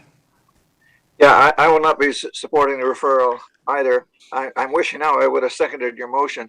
I would like to see the motion pass that staff presented with an additional clause that we would escalate the 15% as we see fit. And I guess I'll give my main... You can make that motion, and it's an amendment to his. No, he's delaying. No, he's moving referral. Yeah. Okay. So anyway, if the we're referral is finished. defeated, I would second Bill's motion. I would make an amendment to it, and I'll give you the reason why for the escalation clause if we do that, because I've been involved in this at planning committee and at climate change, and Metro Vancouver is a dead dodo on this issue, and I'll go into it more detail later. But we can't refer it for another 2 years. Okay, thank you. As much as I understand the intent, but we're in uncertain times right now. People don't have the ability to even pay rent.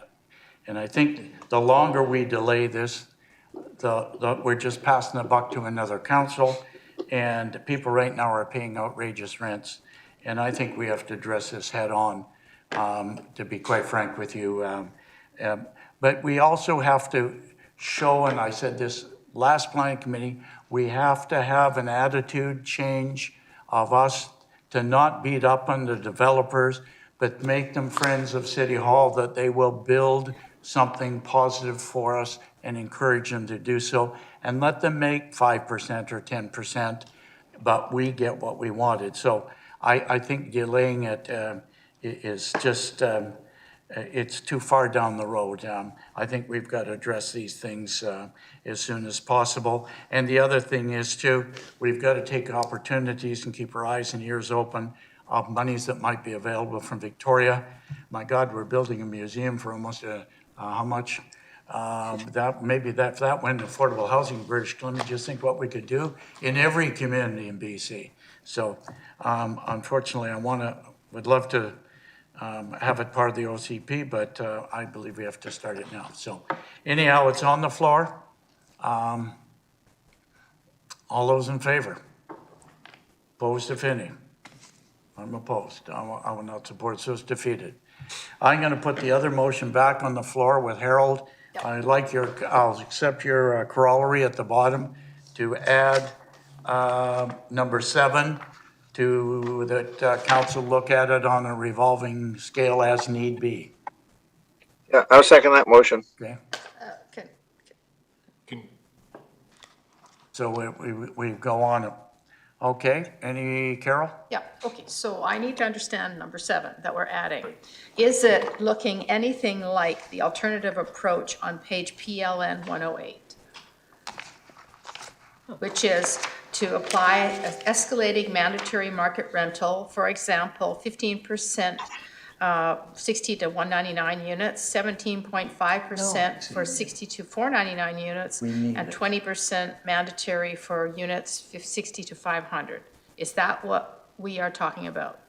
From my point of view, is if we need it. No, it's not that. We have the ability. Year after year, you change the No, we have the ability to do it. It might not even be that at all. And that's why I accepted what Harold said. You might want to put 20% down. Can Councillor Steves clarify? That's my part. You said that you moved Councillor McNulty's motion, but you wanted to... I moved the motion with his. Okay, he seconded the motion with the amendment that we're going to escalate. We could escalate as we see fit. Could escalate. Is that not right, Harold? That's correct. And I'll explain it when I get to speak. Okay. Okay, you're on, Harold. Yeah. Okay. This is an issue that's been up as we discussed Metro 2050 for the last year. And both at the Planning Committee of Metro and at the Climate Action Committee, where we're really concerned about densification, we found that places like Surrey, Delta, and several others are so totally opposed to this 15% clause that it just isn't going to happen. And from what we're seeing is that I think staff is absolutely right. The prices of land where we require the 50% won't go down; they just won't go up. And what you will see is the people that don't want to do it. Surrey is going to be wide open. They're getting a SkyTrain now that will have huge areas where you can put in developments, and you can you'll be able to put your developments in without the 15%. If we started at 15%, we can then push other communities to do the same thing. And when they get to 15%, then we'll be safe to, even before they get to 15%, we can go to 18, 20, or whatever, and keep upping the ante. But if we go out on a limb, it's, in my opinion, the discussions I've had at Metro Vancouver, is that we're going to cut the limb off, or could cut the limb off behind ourselves the way staff has recommended. I think that a lot's going to depend on the fall election in Surrey, where a lot of people are concerned about climate change and densification. We went through a major debate destroying 400 acres of farmland for industrial development in Surrey because they wouldn't densify their industrial land. So it's going to be a big issue in the region. So if we adopt the 15% now, it may well be that we get better support in the region for the 15% through the region after the next election. I'm certainly hoping. I don't want to go to the point where we're adding extra for 200 units because as the staff reports for option one, that could end up with not getting the bigger units, and therefore we wouldn't be getting the community facilities and the community amenities. So I think it's a cautious approach that staff is doing. I think that we need to push the envelope, but we got to start someplace, and I think the 15% is a good start. And then as other communities put in, we can continue to push the envelope and raise it up. As for 100%, I made a big mistake 20 years ago, and Bill will remember this. 5 of us wanted to put apartments in at right down the street from John Roston, and 10 stories, something like that.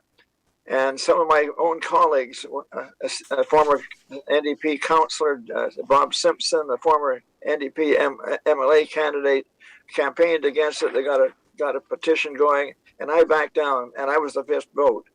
And if I hadn't backed down because my own supporters were opposed to it, we'd have had that type of housing down there then. And I think that's what the next council is going to have to face. You're going to have to bite the bullet and look at places like number 2 in Blundell. It's going to have to go up and have affordable housing. And you're going to have opposition from the people there, the resident. It'll be always, wherever you go, it'll be not my backyard. But I think the best way to get your 100% is simply to buy a block of residential single-family homes and increase the value of those properties by going up. Try to buy rezone a downtown center and decrease the value of the property. All hell's going to break loose. We should have done that when we changed from industry to residential, but we didn't. So I think there's the route to go, and I think we need to escalate it as we come along, sooner than later, I hope. But I don't think we want to get too far ahead of the region. Thank you, Harold. All right, Andy, on the motion, on the floor. Well, my only question is if I need clarification on what I'm actually voting on, because it's, despite whatever's been said, I'm not clear on it. What wording is going in and exactly where is that wording going in the recommendation on page 3? So 1 to 6 will stay the same, and can the clerk read number 7?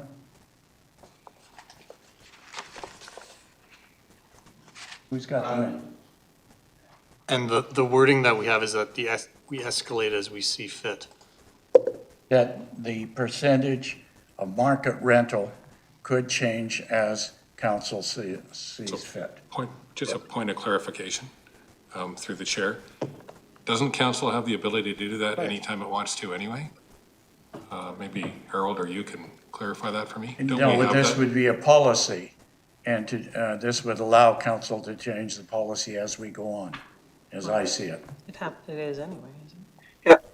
If I could just make a further comment, staff have talked about 2-year review. I think we need a 1-year review every year. Once we get it in, every year you look to see where it should be and determine whether you add a percentage or two or not onto it.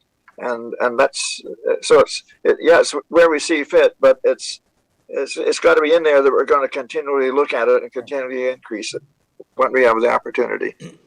So not to belabor it, but wouldn't that kind of wording be more appropriate rather than as we see fit? Just Sure. that council I'll will accept review that. this policy annually? Okay, I can accept that. If you'll accept that, Harold? Yeah, that's fine. Yeah. Okay, you've got it? So it'd be reviewed annually. Are we okay with that then? Good? Okay. Yeah, sorry. Glad to clarify that. Yeah. Anything else on the motion that's on the floor? Jack?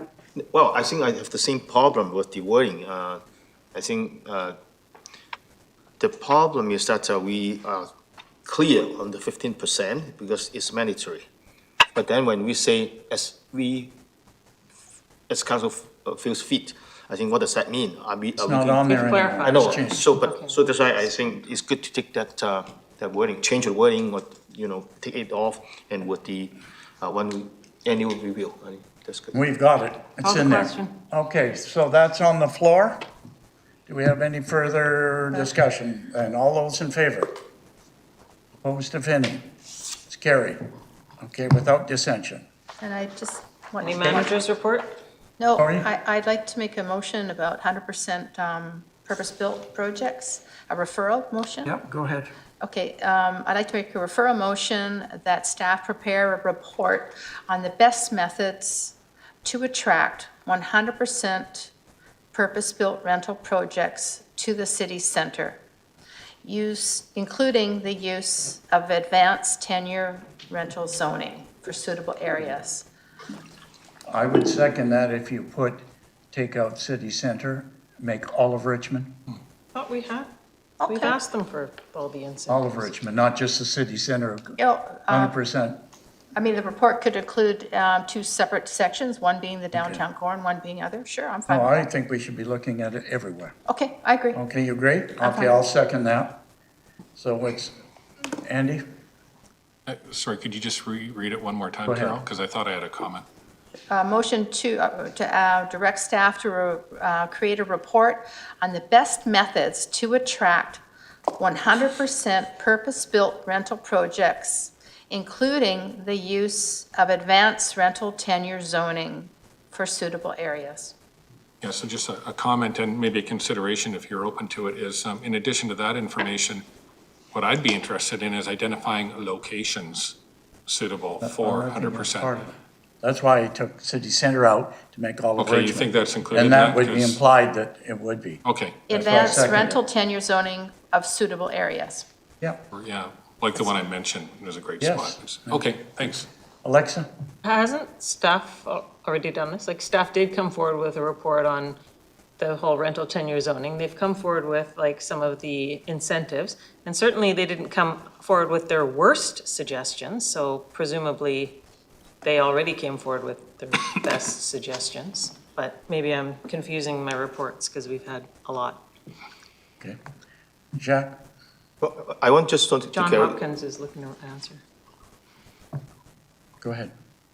Sorry, through the chair to Councillor Liu. I wasn't sure if it was a question or not, but I think in response to the referrals, the only portion of this referral that we don't have is looking at suitable locations for residential rental tenure zoning. We certainly have a 100% market rental housing incentives package, and we'll be replying to a referral on incentives. But as far as looking at suitable areas, we can certainly incorporate that into reporting. Okay, thanks. Well, that's part of my question. Now, we have a separate motion to ask for that information, and staff is already working on another report related to 100% rental. So can this motion or the request be merged into some previous request? I don't want to see a report, addressing the previous request coming up and then we wait 6 months later, for report, separate report. So can the motion, if passed, be part of something that we have already requested in the past? Through the chair to Councillor Au, yes, absolutely. We can view this in the context of all the existing referrals and the OCP review, and then bundle it up in a package that makes the most sense. So you'd take it under advisement. Yes, Mr. Chairman, that we don't need a You direction. okay with that, Jack? You okay, Carol, under advisement? I'd rather it was a motion that actually is going to merge with what's existing. Let's just make it official so it's in our referral book. Just to keep it clear. Okay, I'll leave it on the floor. Okay, I'm going to call a question on the motion. All those in favor? Opposed, if any? Okay, it's carried. All right, is there anything else, any managers' reports? Yes, Mr. Chair, I do have one. Because we haven't in camera yet. We are in the process of preparing to send out consultation letters regarding a lot size policy amendment on Gilbert Road. Those letters are anticipated to be delivered to the area residents in early June. The lot size policy in question is in the vicinity of Gilbert and Blundell. Okay, thank you. Anybody else? Kim? Thank you, Chair. A series of community homelessness dialogue sessions will be beginning in early June. Council will receive a memo later this week, and we will begin promo through the city website, social media channels, and a news release later next week. These dialogue sessions are intended to engage the community. It's to further some of the actions within our homelessness strategy. And it is one of the projects that is outlined in the UBCM homelessness grant that we received earlier in the year. Thank you. All right, any other? Yeah, I also have a quick update. Go ahead. I just wanted to let Planning Committee know that we had 5 recipients that were selected by the Richmond Heritage Commission for the 2022 Heritage Awards. Traditionally, these awards are presented at a community event, such as the Richmond Regional Heritage Fair or an exhibit opening, but we don't have any coming up, so they will be presented at the June 13th council meeting for an in-person presentation. Excellent, well done. Okay, anything else from staff? Move adjournment.